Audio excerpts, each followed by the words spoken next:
Motivation and learning தான் unit 3ல கொடுத்துருக்காங்க. மோட்டிவேஷனில் theory இருக்குது, அதே மாதிரி லேர்னிங்கில் நிறையா தியரிஸ் இருக்குது. மோட்டிவேஷனில் ஒரே ஒரு தியரி தான், அது மாஸ்லோவோட தியரி.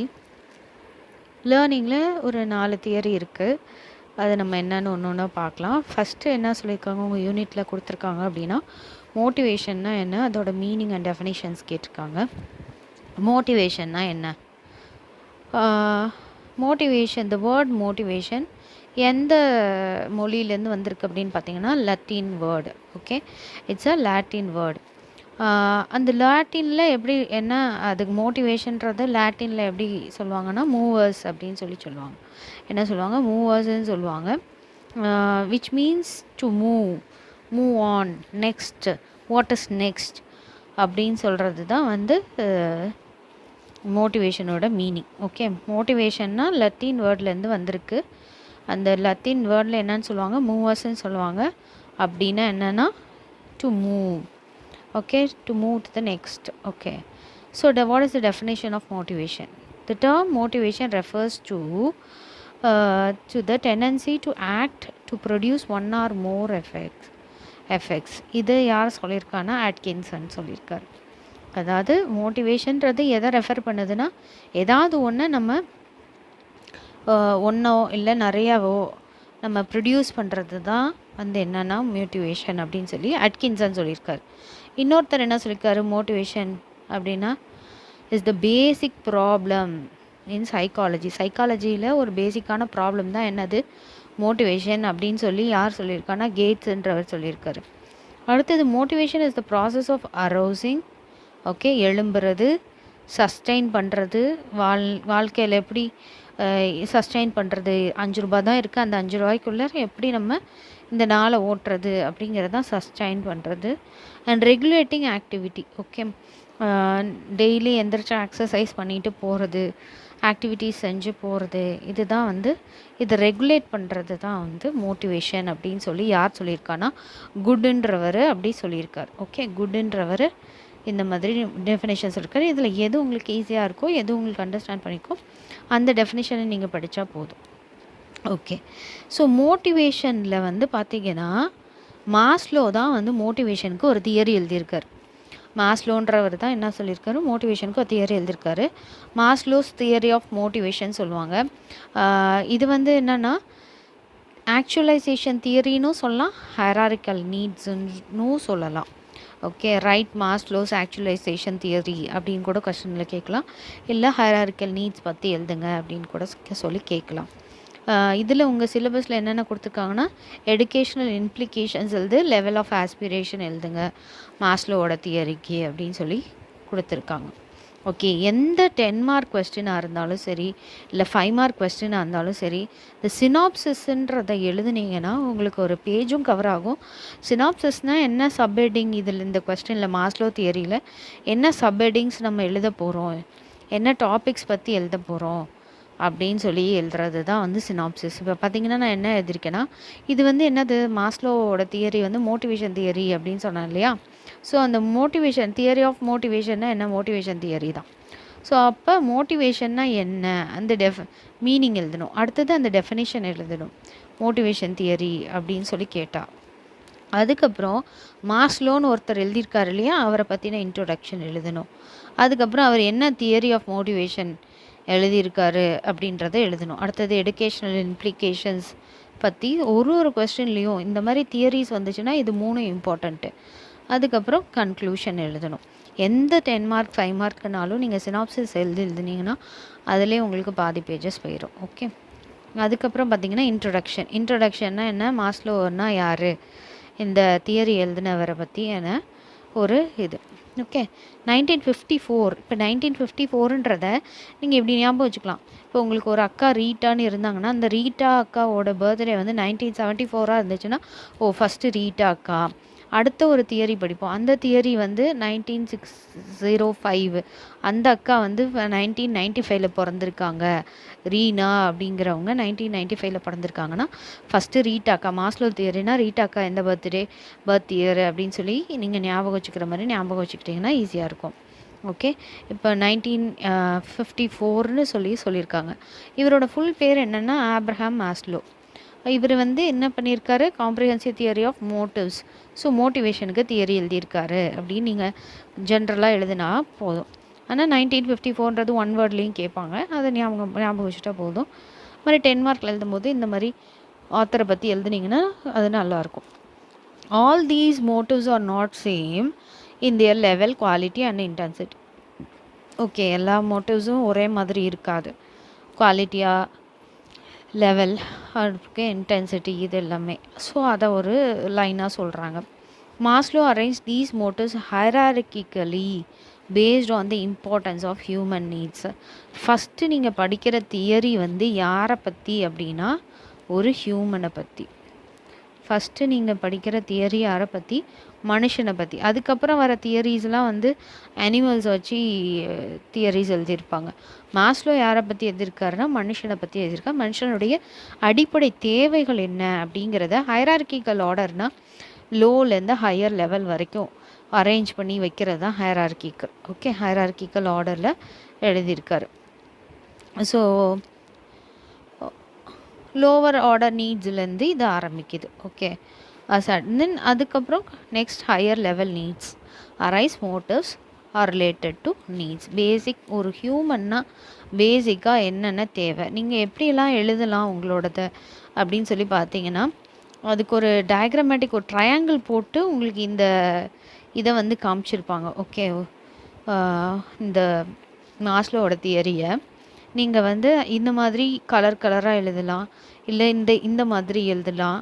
ஓகே, உங்களோட புக்கில் வந்து ட்ரையாங்கிளில் இருக்கும், நீங்கள் அதை பார்த்துட்டு அது மாதிரி டிசைன் போட்டு கூட எக்ஸாமில் எழுதலாம். உங்களோட டிசைன்ஸ் எது மாதிரி இருக்கோ அது மாதிரி கூட நீங்கள் எழுதலாம். இந்த கொஸ்டின்னாவே நீங்கள் படிக்க வேண்டியது இதுதான். ஸோ ஓகே, இதுக்கு இந்த வந்து ஒரு ட்ரையாங்கிள் மாதிரி கொடுத்துருக்காங்க. இப்படி ஒரு ட்ரையாங்கிள் மாதிரி கொடுத்துருக்காங்க. ஒன்றுத்தையும் நீங்கள் அந்த மாதிரி எழுதிக்கலாம். இதில் வந்து ஃபஸ்ட்டு இருக்கிறது என்னதுன்னா செல்ஃப் ஆக்சுவலைசேஷன். ஆனால் இது ஃபஸ்ட்டு கிடையாது, இது வந்து ஹையர் ஆர்டர். ஓகே, இது ஹையர் மோட்டிவ்ஸ். இதில் ஃபஸ்ட்டு மோட்டிவேஷன் என்னென்னா, ஒரு மனுஷனுக்கு ஃபஸ்ட்டு இந்த உலகத்தில் வந்தோடனே அவனுக்கு என்ன தேவையாக இருக்கும்னு நீங்கள் நினைக்கிறீங்க? ஃபிசியாலஜிக்கல் நீட்ஸ் இல்லைன்னா பயாலஜிக்கல் நீட்ஸ். அதாவது பயாலஜிக்கல்னால் என்ன, நம்மளுடைய உடம்புக்கு என்ன தேவை, நம்ம உயிர் வாழணுன்னா பேசிக்காக இந்த உலகத்தில் இருக்கணும்னா அவனுக்கு என்ன தேவை, அதுதான் ஃபிசியாலஜி. பயாலஜின்னா என்ன, பயாலஜிக்கல்னால் நம்மளுடைய உடல் சம்மந்தப்பட்டது தானே. ஸோ அந்த பயாலஜிக்கல் ஃபிசியாலஜிக்கல் நீட்ஸ் தான் பேசிக் நீட்ஸ். இதுதான் என்னது, ஒரு பேசிக் நீட்ஸ். ஒரு மனுஷனுக்கு அடிப்படை தேவை என்ன, அவனுக்கு அடிப்படையாக என்ன தேவை, சோறு, தண்ணி, அப்புறம் காற்று, அப்புறம் அவனுக்கு ட்ரெஸ் வேணும், ஸோ ஸ்லீப் வேணும். இது எல்லாமே basic needs of the life, ஒரு மனுஷனின் அடிப்படை தேவை. Okay, biological and physiological needs. அப்போ நீங்கள் என்ன பண்ணணும், அவனுக்கு அடிப்படையாக என்ன தேவை, இதெல்லாம் ஞாபகம் வச்சுக்கணும். ஓகே, இது வந்து ஒரு மனுஷனாக பிறந்தா முதல்ல அடிப்படை தேவையை அவன் சாட்டிஸ்ஃபை பண்ணிட்டான், உன்னோட மோட்டிவ் முடிஞ்சிருச்சு. அடுத்த மோட்டிவ் என்ன அப்படின்னு பார்த்தீங்கன்னா சேஃப்டி நீட்ஸ். ஓகே, இப்போ அவனுக்கு தேவையான சாப்பாடுக்கு எல்லாத்துக்கும் சம்பாரிச்சிட்டான். அடுத்தது அவன் என்ன பண்ணுவான், ரொம்ப சேஃப்டியாக இருக்கணும், நம்ம பொருளை திருடிடுவாங்க அந்த மாதிரிலாம் நினைப்பாங்க, நம்மளே ப்ரொடெக்ட் பண்ணணும், எப்படி ப்ரொடெக்ட் பண்ணணும். ஸோ அப்போ என்ன தேவை, அடுத்த பயாலஜிக்கல் நீட்ஸ்க்கு பேசிக் நீட்ஸ் நமக்கு தேவை. பேசிக் நீட்ஸ்னால் என்னது, ப்ரொடெக்ஷன் தேவை, செக்யூரிட்டி தேவை, ஒரு ஆர்டர் தேவை, ஒரு சட்டம் தேவை, ஒரு லிமிட் தேவை, ஸ்டெபிலிட்டியாக இருக்கணும். இது எல்லாமே வந்து என்னதில் சேஃப்டி நீட்ஸில் இருக்குது. ஓகே, சேஃப்டி நீட்ஸும் சேஃப்டிக்கும் அவங்க எல்லாமே ஆர்டர் போட்டுட்டாங்க, லா போட்டுட்டாங்க, ஒரு வாட்ச்மேனு இந்த மாதிரி எல்லாத்தையும் அவங்க வந்து நியமிச்சிட்டாங்க. இப்போ அவனுக்கு வந்து பேசிக்கான ஃபுட் இருக்குது, ஷெல்டர் இருக்குது, வீடு இருக்குது, சாப்பாடு இருக்குது, எல்லாம் கண்டுபிடினா அதுக்கப்புறம் ஒரு வீடு எல்லாமே பண்ணி அவன் வந்து சேஃப்டியாக இருக்கான். அடுத்தது என்ன பண்ணுறான், அப்போ அதுக்கு அடுத்தது என்ன ஒரு மனுஷன் தேடுவான் வாழ்க்கையில் அப்படின்னு பார்த்தீங்கன்னா, அவனுக்கு பிலாங்கிங்ஸும் லவ் நீட்ஸும் வேணும். அதாவது ஃபேமிலி வேணும், அஃபெக்ஷன் வேணும், ரிலேஷன்ஷிப்ஸ் வேணும், ஒர்க் வேணும், குரூப் வேணும். ஓகே, அவனுக்குன்னு ஒரு சொந்தம் வேண்டும் அப்படின்னு சொல்கிறது தான் பிலாங்கிங்ஸ் அண்ட் நீட்ஸ். ஓகே. அடுத்தது வந்து எஸ்டீம் நீட்ஸ். ஓகே, இந்த பிலாங்கிங்ஸ்னால் லவர் தேடிட்டாங்க, கல்யாணம் பண்ணிட்டாங்க, இது எல்லாமே வந்துருச்சு. அவனுக்குன்னு இந்த ஊரில் வந்து ஒரு பெரிய மரியாதை தேவை. அதுதான் வந்து எஸ்டீம் நீட்ஸ். எஸ்டீம் நீட்ஸ்னால் என்னது? ஸ்டேட்டஸ் பார்க்குறது, அவனுக்குன்னு ஒரு ஸ்டேட்டஸ் வேணும், அவனுக்குன்னு ஒரு ரெஸ்பான்சிபிலிட்டி வேணும், அவனுக்குன்னு ஒரு ரெப்புடேஷன் இருக்கணும், அச்சீவ்மெண்ட் இது எல்லாமே வந்து எஸ்டீம் நீட்ஸ். ஓகே, அவனுடைய அடுத்த ஸ்டேட்டஸ் லெவலில் பார்க்குறாங்க. ஓகேயா. அடுத்தது காக்னிட்டிவ் நீட்ஸ். காக்னிட்டிவ்னால் உங்களுக்கு எல்லாத்துமே தெரியும், நாலேஜ், அறிவு சார்ந்தது, திங்கிங். ஓகே. அடுத்தது அவன் என்ன பண்ணிடுவான், அவனோட ஸ்டேட்டஸ் எல்லாம் பயங்கரமாக உயர்ந்துருச்சு. அப்போ அவனுக்கு ஒரு செல்ஃப் அவேர்னஸ் வரும், ஒரு நாலேஜ் வேணும், அவனுக்கு மீனிங் வேணும், இந்த மாதிரி அவன் வந்து சொல்கிறான். அடுத்தது ஏஸ்தட்டிக் நீட்ஸ்னால் அவனுடைய அழகு, பியூட்டி, பேலன்ஸ், ஃபார்ம் எக்ஸட்ரா, இதெல்லாம் தான் ஏஸ்தட்டிக் நீட்ஸ்ன்னு சொல்லுவாங்க. இது ரெண்டும் வந்து நியூவாக இருக்கிற அந்த தியரியில் இல்லை, பட் இதை எழுதுனீங்கன்னா ஒரு ஃபுல் A4 ஷீட்டையும் நம்ம கவர் பண்ணிடலாம். லாஸ்ட்டாக அவன் என்ன பண்ணிடுறான், அவனுடைய வாழ்க்கையை முழுமையடையுது. செல்ஃப் ஆக்சுவலைசேஷன் அப்படின்னாக்க என்னென்னா, தன்னுடைய பர்சனல் க்ரோத் வந்து ஃபுல்ஃபில் ஆகிடுச்சு. இதுதான் வந்து செல்ஃப் ஆக்சுவலைசேஷன். இதுதான் ஹையர் ஆர்டரில் இருக்கிறதுலே லோவர் ஆர்டர். ஃபஸ்ட்டு சோத்துக்கே வழி இல்லை, சோறோ திங்கவோ தூங்கவோ காற்றோ சுவாசிக்கவோ தண்ணி குடிக்கவோ இல்லை. அதுதான் பயாலஜிக்கல் நீட்ஸு. அதுவே இல்லைன்னா அடுத்தது அப்போ அவன் எப்படி தேடுவான்? ஓகே, இதெல்லாமே உடம்புக்கு தேவை. அடுத்தது என்ன தேவை? உடலை பாதுகாக்கணும், பொருட்களை பாதுகாக்கணும், ஒரு சட்டம் வேணும், இது எல்லாமே சேஃப்டி நீட்ஸ். ஓகே. அடுத்தது சேஃப்டி வேணும். ஓகே, சம்பாரிச்சிட்டாங்க, எல்லாம் சேர்த்து வச்சுட்டாங்க, அதுக்கு அடுத்தது என்ன வேணும்? சேஃப்டி வேணும். என்ன தான் சம்பாரித்தாலும் சேஃப்டியெல்லாம் இருந்தாலும் உனக்குன்னு ஒரு லவ் வேணும், ஒரு ஃபேமிலி வேணும், ஒரு ரிலேஷன்ஷிப் வேணும். அடுத்தது என்னது? எஸ்டீம். உனக்குன்னு நீ லவ், ஃபேமிலி வந்துருச்சு, உனக்கு ஒர்க் கல்ச்சர் இருக்குது, எல்லாமே இருக்குன்னா நீ ஒரு ஸ்டேட்டஸ் தேட ஆரம்பிச்சிடுவ. இதெல்லாம் எதுவுமே இல்லைன்னா முதல்ல இருக்கிற நீட்லேயே நம்ம நிற்போம். ஸோ இது எல்லாமே வந்து பார்த்திங்கன்னா சோஷியல் இல்லை, இதை சோறு சாப்பிட்றது, ரிலேஷன்ஷிப்பு, நமக்குன்ற ஒரு பாதுகாப்பு, எல்லாத்தையுமே என்னன்னு சொல்லுவாங்கன்னா பயாலஜிக்கல் நீட்ஸுன்னு சொல்லுவாங்க. இதுக்கப்புறம் இங்கே இருக்கிறது என்னன்னு சொல்லுவாங்க? சோஷியல் ஆர் மற்றவங்களுக்காக தானே இந்த ஸ்டேட்டஸ் எல்லாமே, அச்சீவ்மெண்ட், ரெஸ்பான்சிபிலிட்டி, இதெல்லாம். சைக்காலஜிக்கல் நீட்ஸ் அதே மாதிரி சோஷியல் நீட்ஸுன்னு சொல்லலாம், இல்லை சைக்காலஜிக்கலி உங்களுக்கு தேவை அந்த நீட்ஸ் எல்லாம் அப்படின்னும் சொல்லலாம். அப்புறம் காக்னிட்டிவ் நீட்ஸ், என்ன தான் வந்து இது இருந்தாலும் நமக்குன்ற ஒரு நாலேஜ் வேணும், செல்ஃப் அவேர்னஸ் வேணும், அழகு வேணும், இது எல்லாமே சொல்கிறது ஏஸ்தட்டிக் நீட்ஸும் காக்னிட்டிவ் நீட்ஸும். கடைசியில் அவன் என்ன பண்ணிட்டான்? தன்னிலை உணர்ந்துட்டான், செல்ஃப் ஆக்சுவலைசேஷன் வந்துட்டான். செல்ஃப் ஆக்சுவலைசேஷன்னா அவனுடைய எல்லாத்துலேயும் வளர்ச்சி அடைஞ்சிட்டான், அவனுடைய எல்லா தேவைகளையும் பூர்த்தி அடைஞ்சிருச்சு. இதுதான் வந்து self realisation. Okay. Growth needs, இது என்னன்னு சொல்லுவாங்க அப்படின்னா க்ரோத் நீட்ஸை ஜி ஃபார் க்ரோத் நீட்ஸ் அப்படின்னு சொல்லுவாங்க. இங்கே பார்த்திங்கன்னா அது டிஃபிஷியன்சி, என்ன பேசிக்கான தேவைகளே இல்லை, சாப்பாடுக்கு வழி இல்லை, நம்மளே பாதுகாக்கிறதுக்கு ஒரு வழி இல்லை, ஒரு வேலை இல்லை அப்படின்னு சொல்லிட்டு ஒரு ஃபேமிலி இல்லை. ஸோ இது வந்து டிஃபிஷியன்சி நீட்ஸை டி ஃபார் டெஃபிஷியன்சி நீட்ஸ், இதை மாதிரி எழுதிக்கலாம். ஓகே. இது வந்து நெட்டில் கூகுளில் நீங்கள் சர்ச் பண்ணாலும் இதோட பிக்சர் அப்படியே இருக்கும். ஓகேவா. அடுத்தது வந்து எஜுகேஷ்னல் இம்ப்ளிகேஷன்ஸ் என்ன, எல்லா ஹெட்டிங்லேயும் இது இருக்கும். ஒரு 5 பாயிண்ட்டு, ஒரு இல்லைன்னா உங்களுக்கு பேஜ் இன்னும் எவ்வளோ இருக்கோ அந்த பேஜ் அளவுக்கு நீங்கள் எழுதிக்கோங்க. அதாவது இப்போ நம்ம பார்த்தது மாஸ்லோவோட தியரி. அந்த மாஸ்லோவோட தியரியில் இதெல்லாம் இருக்குது இல்லையா, இது எல்லாத்தையும் நீங்கள் பேராகிராஃபாக மறுபடியும் எழுதணும். இந்த டயக்ராம் போடுறதும் இல்லாமல் பேராகிராஃபாக மறுபடியும் எழுதிட்டு அதுக்கப்புறமேட்டு என்ன பண்ணணும்னா இந்த எஜுகேஷ்னல் இம்ப்ளிகேஷன்ஸ், அதாவது இந்த தியரியிலேருந்து நம்ம குழந்தைங்களுக்கு என்ன வந்து கிடைக்கிது அப்படின்னு சொல்லி பார்க்கணும். ஓகேவா. அந்த குழந்தைங்களுக்கு ஒரு மோட்டிவ் கிடைக்கிது இல்லையா, அதுதான். ஃபிசிக்கல் அண்ட் என்விரான்மெண்டல் கண்டிஷன் வேணும் ஒரு குழந்தைக்கு.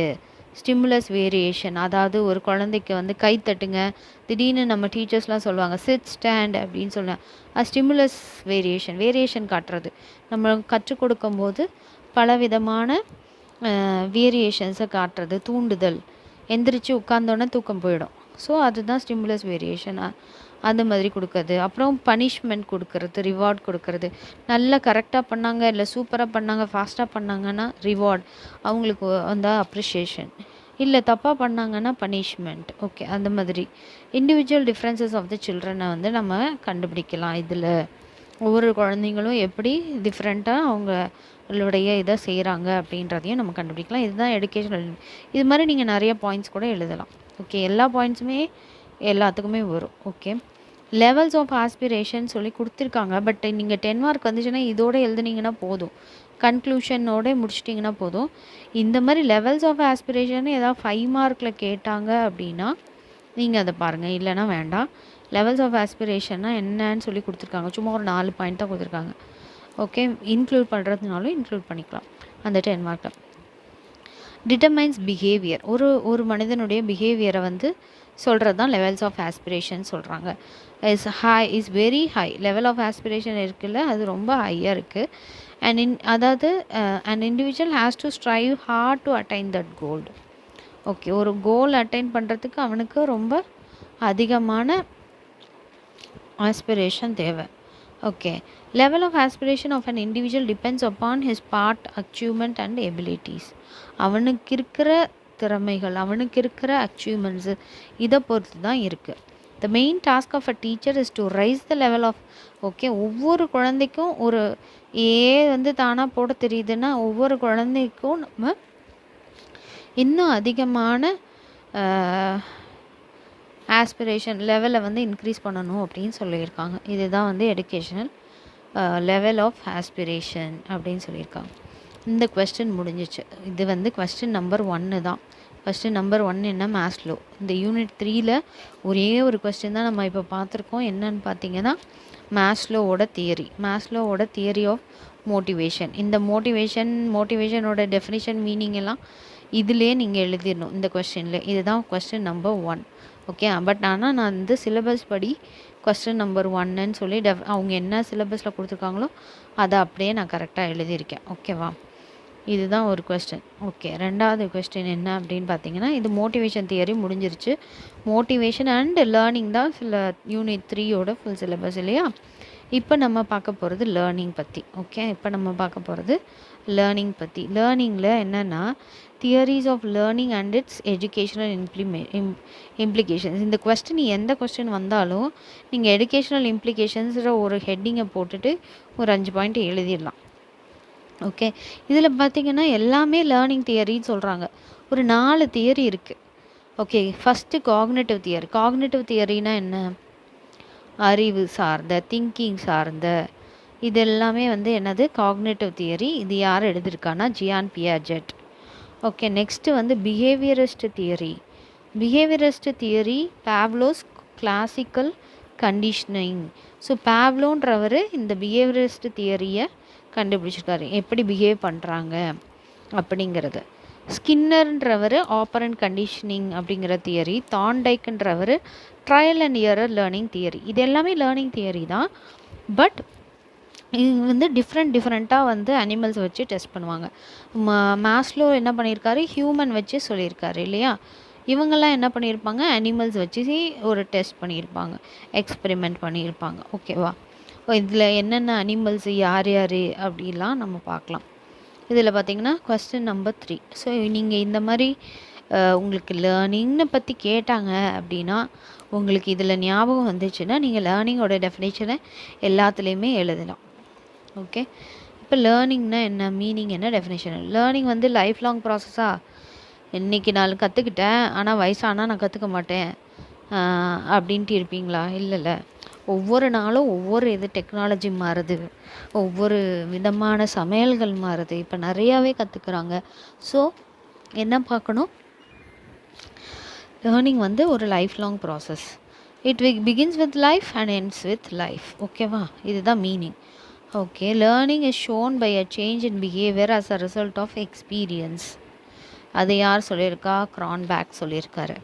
என்னென்னா ஒரு பிஹேவியரில் சேஞ்சஸ் ஏற்பட்டுச்சு அப்படின்னாவே அது எதன் மூலியமானா கற்றுக்கொள்கிறது மூலியமாக. பக்கத்தில் ஒரு குழந்தை வந்து குதிச்சு கீழே விழுந்துருச்சு அப்படின்னா குதிக்காமல் இருந்தால் தான் கீழே விழாமல் இருக்க முடியும், இல்லை மெதுவாக குதிக்கணும் அப்படிங்கிறத கற்றுக்குது.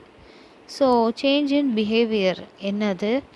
As a result of experience, ஒரு அனுபவம் தான் அதை கற்றுக் கொடுக்குது அப்படிங்கிறத யார் சொல்லியிருக்கா? கிரான்பேக்ன்றவர் சொல்லியிருக்கார். Learning is change in behaviour resulting from behaviour. அதே தான் திருப்பியும் சொல்லியிருக்காரு, அவரும் அதே தான் சொல்லியிருக்காரு, இவரும் அதே தான் சொல்லியிருக்காரு. Change in behaviour resulting from behaviour, ஒரு பிஹேவியர்லேருந்து இன்னொரு பிஹேவியரை கற்றுக்குறோம் அப்படின்னு இவர் சொல்லியிருக்காரு. இவர் என்ன சொல்லியிருக்காரு? ஒரு எக்ஸ்பீரியன்ஸ்லேருந்து கற்றுக்குறோம் அப்படின்னு சொல்லியிருக்காரு. இதை சொன்னவர் ஜேபி குவில்ஃபோர்ட். நெக்ஸ்ட்டு வந்து இப்போ வந்து நம்ம தியரி ஆஃப் லேர்னிங்க்கு போகிறோம். தியரிஸ் ஆஃப் லேர்னிங்கில் ஃபஸ்ட்டு தியரி என்ன நம்ம பார்த்தோன்னா அறிவு. ஓகேவா? Cognitive theory, Jean Piaget. இவரும் வந்து ஹியூமனை வச்சு பண்ணியிருக்காரு. இந்த ஃபஸ்ட்டு தியரி மட்டும் ஹியூமனை வச்சு, மித்ததெல்லாம் அனிமல்ஸை வச்சு. ஓகே, ஜியான் பியாஜெட் வந்து ஹியூமனுடைய வளர்ச்சி எப்படி இருக்குது, அந்த வளர்ச்சியை பொறுத்து தான் அறிவும் வளரும் அப்படின்னு சொல்கிறாங்க. அது உண்மைதான். ஒரு குழந்தை வந்து எப்படி பிறக்குது, எப்படி வளருது அப்படிங்கிறத சொல்கிற அந்த குழந்தையோடைய அறிவு எப்படி வளருது அப்படிங்கிறத சொல்கிறது தான் Ziyan பியாஜெட்டோட theory, cognitive theory. Okay, எந்த கொஸ்டின் வந்தாலும் நீங்கள் சினாப்சிஸ் எழுதணும். நான் ஜஸ்ட்டு 2 கொஸ்டின்ஸ்க்கு எழுதி காமிச்சிருக்கேன். நீங்கள் எந்த கொஸ்டின் வந்தாலும் சினாப்சிஸ் எழுதி introduction, stages of theory, conclusion, educational இம்ப்ளிகேஷன்ஸ்னும் எழுதணும். எஜுகேஷ்னல் இம்ப்ளிகேஷன்ஸ் ஆஃப் ஜியான் பியாஜெட்டும் எழுதணும். எழுதிட்டிங்கன்னா அதுக்கு உங்களுக்கு பேஜஸும் கவர் ஆகும். அதே சமயத்தில் நீங்கள் என்ன எழுத போகிறீங்க அப்படிங்கிறது கிளியராகவும் தெரியும். இப்போது இவர் ஸ்டேஜஸ் ஆஃப் காக்னேட்டிவ் தியரியில் 4 ஸ்டேஜஸ் இருக்குது. 8 வாழ்க்கை இருக்குது தெரிஞ்சுக்கோ அப்படின்னு சொல்லி நம்ம பார்த்துருக்கோம் இல்லையா, அந்த பாட்டில், ரஜினி பாட்டில். இவர் என்ன சொல்கிறாரு? 4 தான் பிரிக்கிறார். ஓகேவா? 4 கட்டமாக பிரிக்கிறார். ஒன்று வந்து 2 இயர்ஸ் வரைக்கும். இப்போ நம்மளை என்ன சொல்கிறாங்க? 3 இயர்ஸில் நம்மளாம் ஸ்கூலில் எல்கேஜி சேர்ந்தோம். இப்போ என்ன சொல்கிறாங்க? 4 இயர்ஸில் தான் எல்கேஜி சேர முடியும் அப்படின்னு சொல்கிறாங்க. அது மாதிரி இதில் என்னென்ன ஸ்டேஜஸ் இருக்குது அப்படின்னு பார்த்தீங்கன்னா, ஒரு 4 ஸ்டேஜ் இருக்குது. 4 ஸ்டேஜில் 0 to 2. 0 to 2னா குழந்தை பிறக்கவே இல்லை, பிறந்ததுலேருந்து 2 வயசு வரைக்கும். அடுத்தது 2 வயசுலேருந்து 7 வயசு வரைக்கும், 7 to 11 இயர்ஸ். அடுத்தது 11 இயர்ஸ் அண்ட் அபவ். இது என்ன 0 to 2 இயர்ஸ்னால் அவங்களுக்கு என்ன பேர் வச்சுருக்காங்க அப்படின்னு பார்த்தீங்கன்னா, சென்சாரி மோட்டார் ஸ்டேஜ் அப்படின்னு போட்டிருக்காங்க. சென்ஸ் வச்சு தான் அவங்களால எல்லாமே பண்ண முடியும். சென்ஸ்னால் அழுகிறது, அப்புறம் கத்துறது, தட்டுறது. கை தட்டுனா திரும்பி பார்க்கும் குழந்தைங்க, கத்துனா திரும்பி பார்ப்பாங்க. அந்த மாதிரி சென்ஸை வச்சு தான் பண்ண முடியுன்றது தான். அதனால் அதுக்கு பேர் என்ன வச்சுருக்காங்கன்னா சென்சாரி மோட்டார் ஸ்டேஜ். அடுத்தது ப்ரீ ஆப்ரேஷ்னல் ஸ்டேஜ். ஓகே, முன்னாடியே இதை வந்து நீங்கள் கூட ஷார்ட்கட் வச்சுக்கலாம், அக்ரானிம் வச்சு. எஸ்பிசிஎஃப். எஸ்பிசிஎஃப்னா என்ன? ப்ரீ ஆப்ரேஷ்னல் ஸ்டேஜு, இது கான்க்ரீட் ஆப்ரேஷ்னல் ஸ்டேஜு, இது ஃபார்மல் ஆப்ரேஷ்னல் ஸ்டேஜ். முதல்ல இருக்கிறது மட்டும்தான் சென்சாரி. ஓகே, எஸ்பிசிஎஃப், ஸ்பீசெஃப், ஏதாவது ஒரு ஷார்ட்கட் வச்சு நீங்கள் படிச்சுக்கலாம். ஓகே, ஃபஸ்ட்டு ஸ்டேஜ் என்ன? Sensory motor stage. Second stage என்ன? Pre operational stage. தேர்ட் வந்து கான்க்ரீட். ஓகே, கட்டடம் கட்டுறது மாதிரி. ஓகே, அடுத்தது ஃபார்மலாக ஒரு ஆப்ரேஷ்னல் ஸ்டேஜ் தான் வந்து இது அப்படின்னு சொல்லி யார் சொல்லியிருக்கா? இந்த theory, cognitive theory, Jean Piaget. It's okay. இவரை பற்றின இன்ட்ரொடக்ஷன் தான் எழுதணும். இவரை பற்றின இன்ட்ரொடக்ஷனில் என்ன? இவர் ஒரு சைக்காலஜிஸ்ட். ஓகே, எங்கேருந்து வந்திருக்காருன்னா Switzerland. He's concerned about theoretical and experimental investigations. Okay, of the qualitative development of intellectual structure. அதாவது அறிவு சார்ந்த, காக்னேட்டிவ்னாவே அறிவு, இன்டலெக்சுவல்னாலும் அறிவு சார்ந்த. நீங்களாம் உங்கள் ஓன் வேர்ட்ஸில் கூட எழுதிக்கலாம். ஒன்று மெயினாக என்ன பார்க்கணுன்னா சைக்காலஜிஸ்ட், ஸ்விட்சர்லாண்ட். அடுத்தது according to Piaget, okay, to know an object one must act physically or mentally. ஒரு ஆப்ஜெக்டை பற்றி தெரிஞ்சுக்கணும் அப்படின்னா ஒன்று அறிவு சார்ந்து நீங்கள் யோசிச்சு இல்லைன்னா பார்த்து தெரிஞ்சுக்கலாம். ஃபிசிக்கலி நீங்கள் ஒர்க் பண்ணால் தான் ஒரு சில ஆப்ஜெக்ட்ஸ்லாம் தெரிய முடியும். மண்ணை வச்சு ஒரு பொம்மை உருவாக்கினா தான். ஸோ வந்து அதை தான் சொல்லியிருக்காரு, ஒருத்தருக்கு ஒரு ஆப்ஜெக்ட் தெரியணும் அப்படின்னா அவங்க ஃபிசிக்கலாகவோ மென்டலாகவோ அதை வந்து செயல்படுத்தணும். And these activities formed and object are called, இந்த மாதிரி இருக்கிறதுக்கு பேர் ஸ்கீமாஸ் அப்படின்னு சொல்லி அவர் சொல்லியிருக்காரு. ஓகே, இதில் ஸ்டேஜஸ் ஆஃப் காக்னேட்டிவ் டெவலப்மெண்ட் நம்ம ஏற்கனவே பார்த்துட்டோம். 4 stages of cognitive development. 8 stage இல்லை, 8 வாழ்க்கை இருக்குது. ஆனால் இவர் என்ன பியாஜெட் எப்படி சொல்லிட்டாரு, வாழ்க்கையை 4ஆக பிரிச்சுட்டார். என்ன சொன்னோம், SPCF. எஸ்னா sensory motor, pre operational, concrete operational, அடுத்தது ஃபார்மல் ஆப்ரேஷனல் ஸ்டேஜ். ஓகே, இதில் வந்து சென்சாரி மோட்டார்னால் என்னன்னு நம்ம பார்க்கலாம். இதை நீங்கள் மறுபடியும் அப்படியே எழுத வேண்டியதான். இதே 0 to 2 இயர்ஸை நீங்கள் ஃப்ரம் பர்த் டு 2 இயர்ஸ்னு வேர்ட்ஸில் எழுதணும், அவ்வளோதான். This stage covers from birth to 2 years. அடுத்தது இஸ் மார்க்ட் பை சென்சேஷன்ஸ்.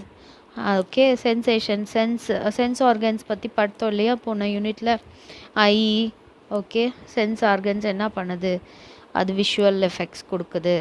அது என்ன பண்ணுது, லைட்டு, இதை வெளிச்சத்தை பார்க்குது, டார்க்கை பார்க்குது, இதெல்லாம் நம்ம பார்த்தோம் இல்லையா, அதுதான் sensation. Okay, and known as sensory motor period. இந்த பீரியடுக்கு பேர் தான் என்ன பீரியடு, சென்சாரி மோட்டார் பீரியட். நீங்கள் அப்படியே அதை வந்து கதையாக எழுதிட வேண்டியதான். இதை நீங்கள் இப்படியே தான் எழுதணும், இதே லைன்ஸை இதே மாதிரி தான் சென்டென்ஸ் ஃபார்ம் பண்ணலாம் இல்லை. ஓகே, 0 to 2 இயர்ஸ்னால் அந்த குழந்தைய என்னன்னு சொல்லுவாங்க, இன்ஃபேண்ட் ஜீசஸ், சைல்ட் ஜீசஸ்லாம் சொல்லுவாங்களே. இன்ஃபேண்ட்னா கை குழந்தை. Learns and develop sensory motor skills by objects in his environment. Okay, சுற்றி இருக்கிற அதனுடைய என்விரான்மெண்ட்டில் இருக்கிற ஆப்ஜெக்ட்ஸை வச்சு அந்த குழந்தைங்க கற்றுக்குது. இது எப்படியெல்லாம் கேரக்டரைஸ் பண்ணியிருக்காங்க அப்படின்னா, development of sensory motor and ஸ்கில்ஸுன்னு கூட இதெல்லாம் பர்செப்ஷுவல் ஸ்கில்ஸு. எதை அப்சர்வ் பண்ணுதோ அதை வச்சு அந்த குழந்தை அது எல்லாத்தையும் கண்டுபிடிக்கும். Coordination of motor activities. Okay, நிற்கிறது, நடக்கிறது, சிரிக்கிறது, இதெல்லாம் கூட மற்றவங்கள பார்த்து கற்றுக்கும். அப்புறம் perception of time, space, imitation. ஒரு குழந்தை பார்த்திங்கன்னா அப்படியே சிரித்தா அம்மா சிரித்தா அதுவும் சிரிக்கும், அம்மா அழுதா அது பார்க்கும் அப்படியே. ஸோ அது இமிட்டேட் பண்ணும், நம்ம பேசுகிறதே திருப்பி பேசுவாங்க அந்த குழந்தைங்க, அது எல்லாமே கற்றுக்குவாங்க. அடுத்தது டெவலப்மெண்ட் ஆஃப் மெமரி.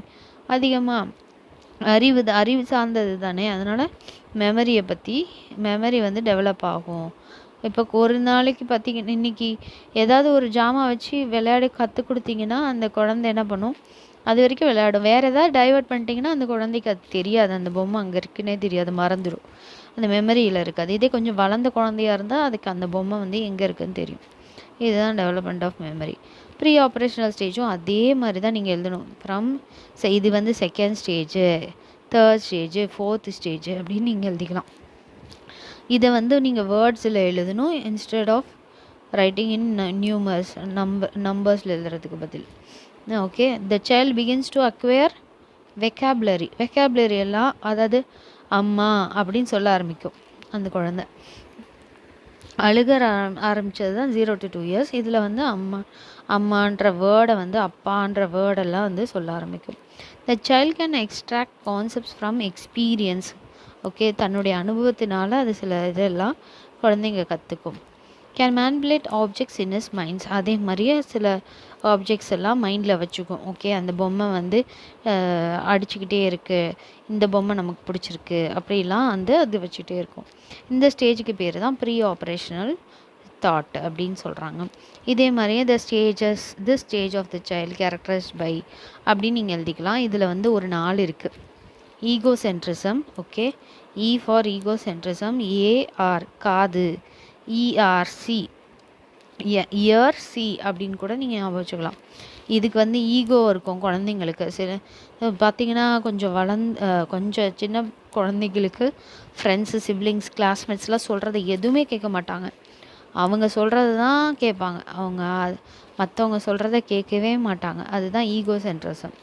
அனிமிசம் அப்படின்னா என்னென்னா, பாதிங், குளிக்கிறது, தானாக குளிப்பாங்க, தானாக ட்ரெஸ் மாற்றணும்னு சொல்லுவாங்க. அப்போ அது மாதிரி இது வந்து பாதிங், ட்ரெஸ்ஸிங், ஃபீடிங் தேர் டால்ஸ்.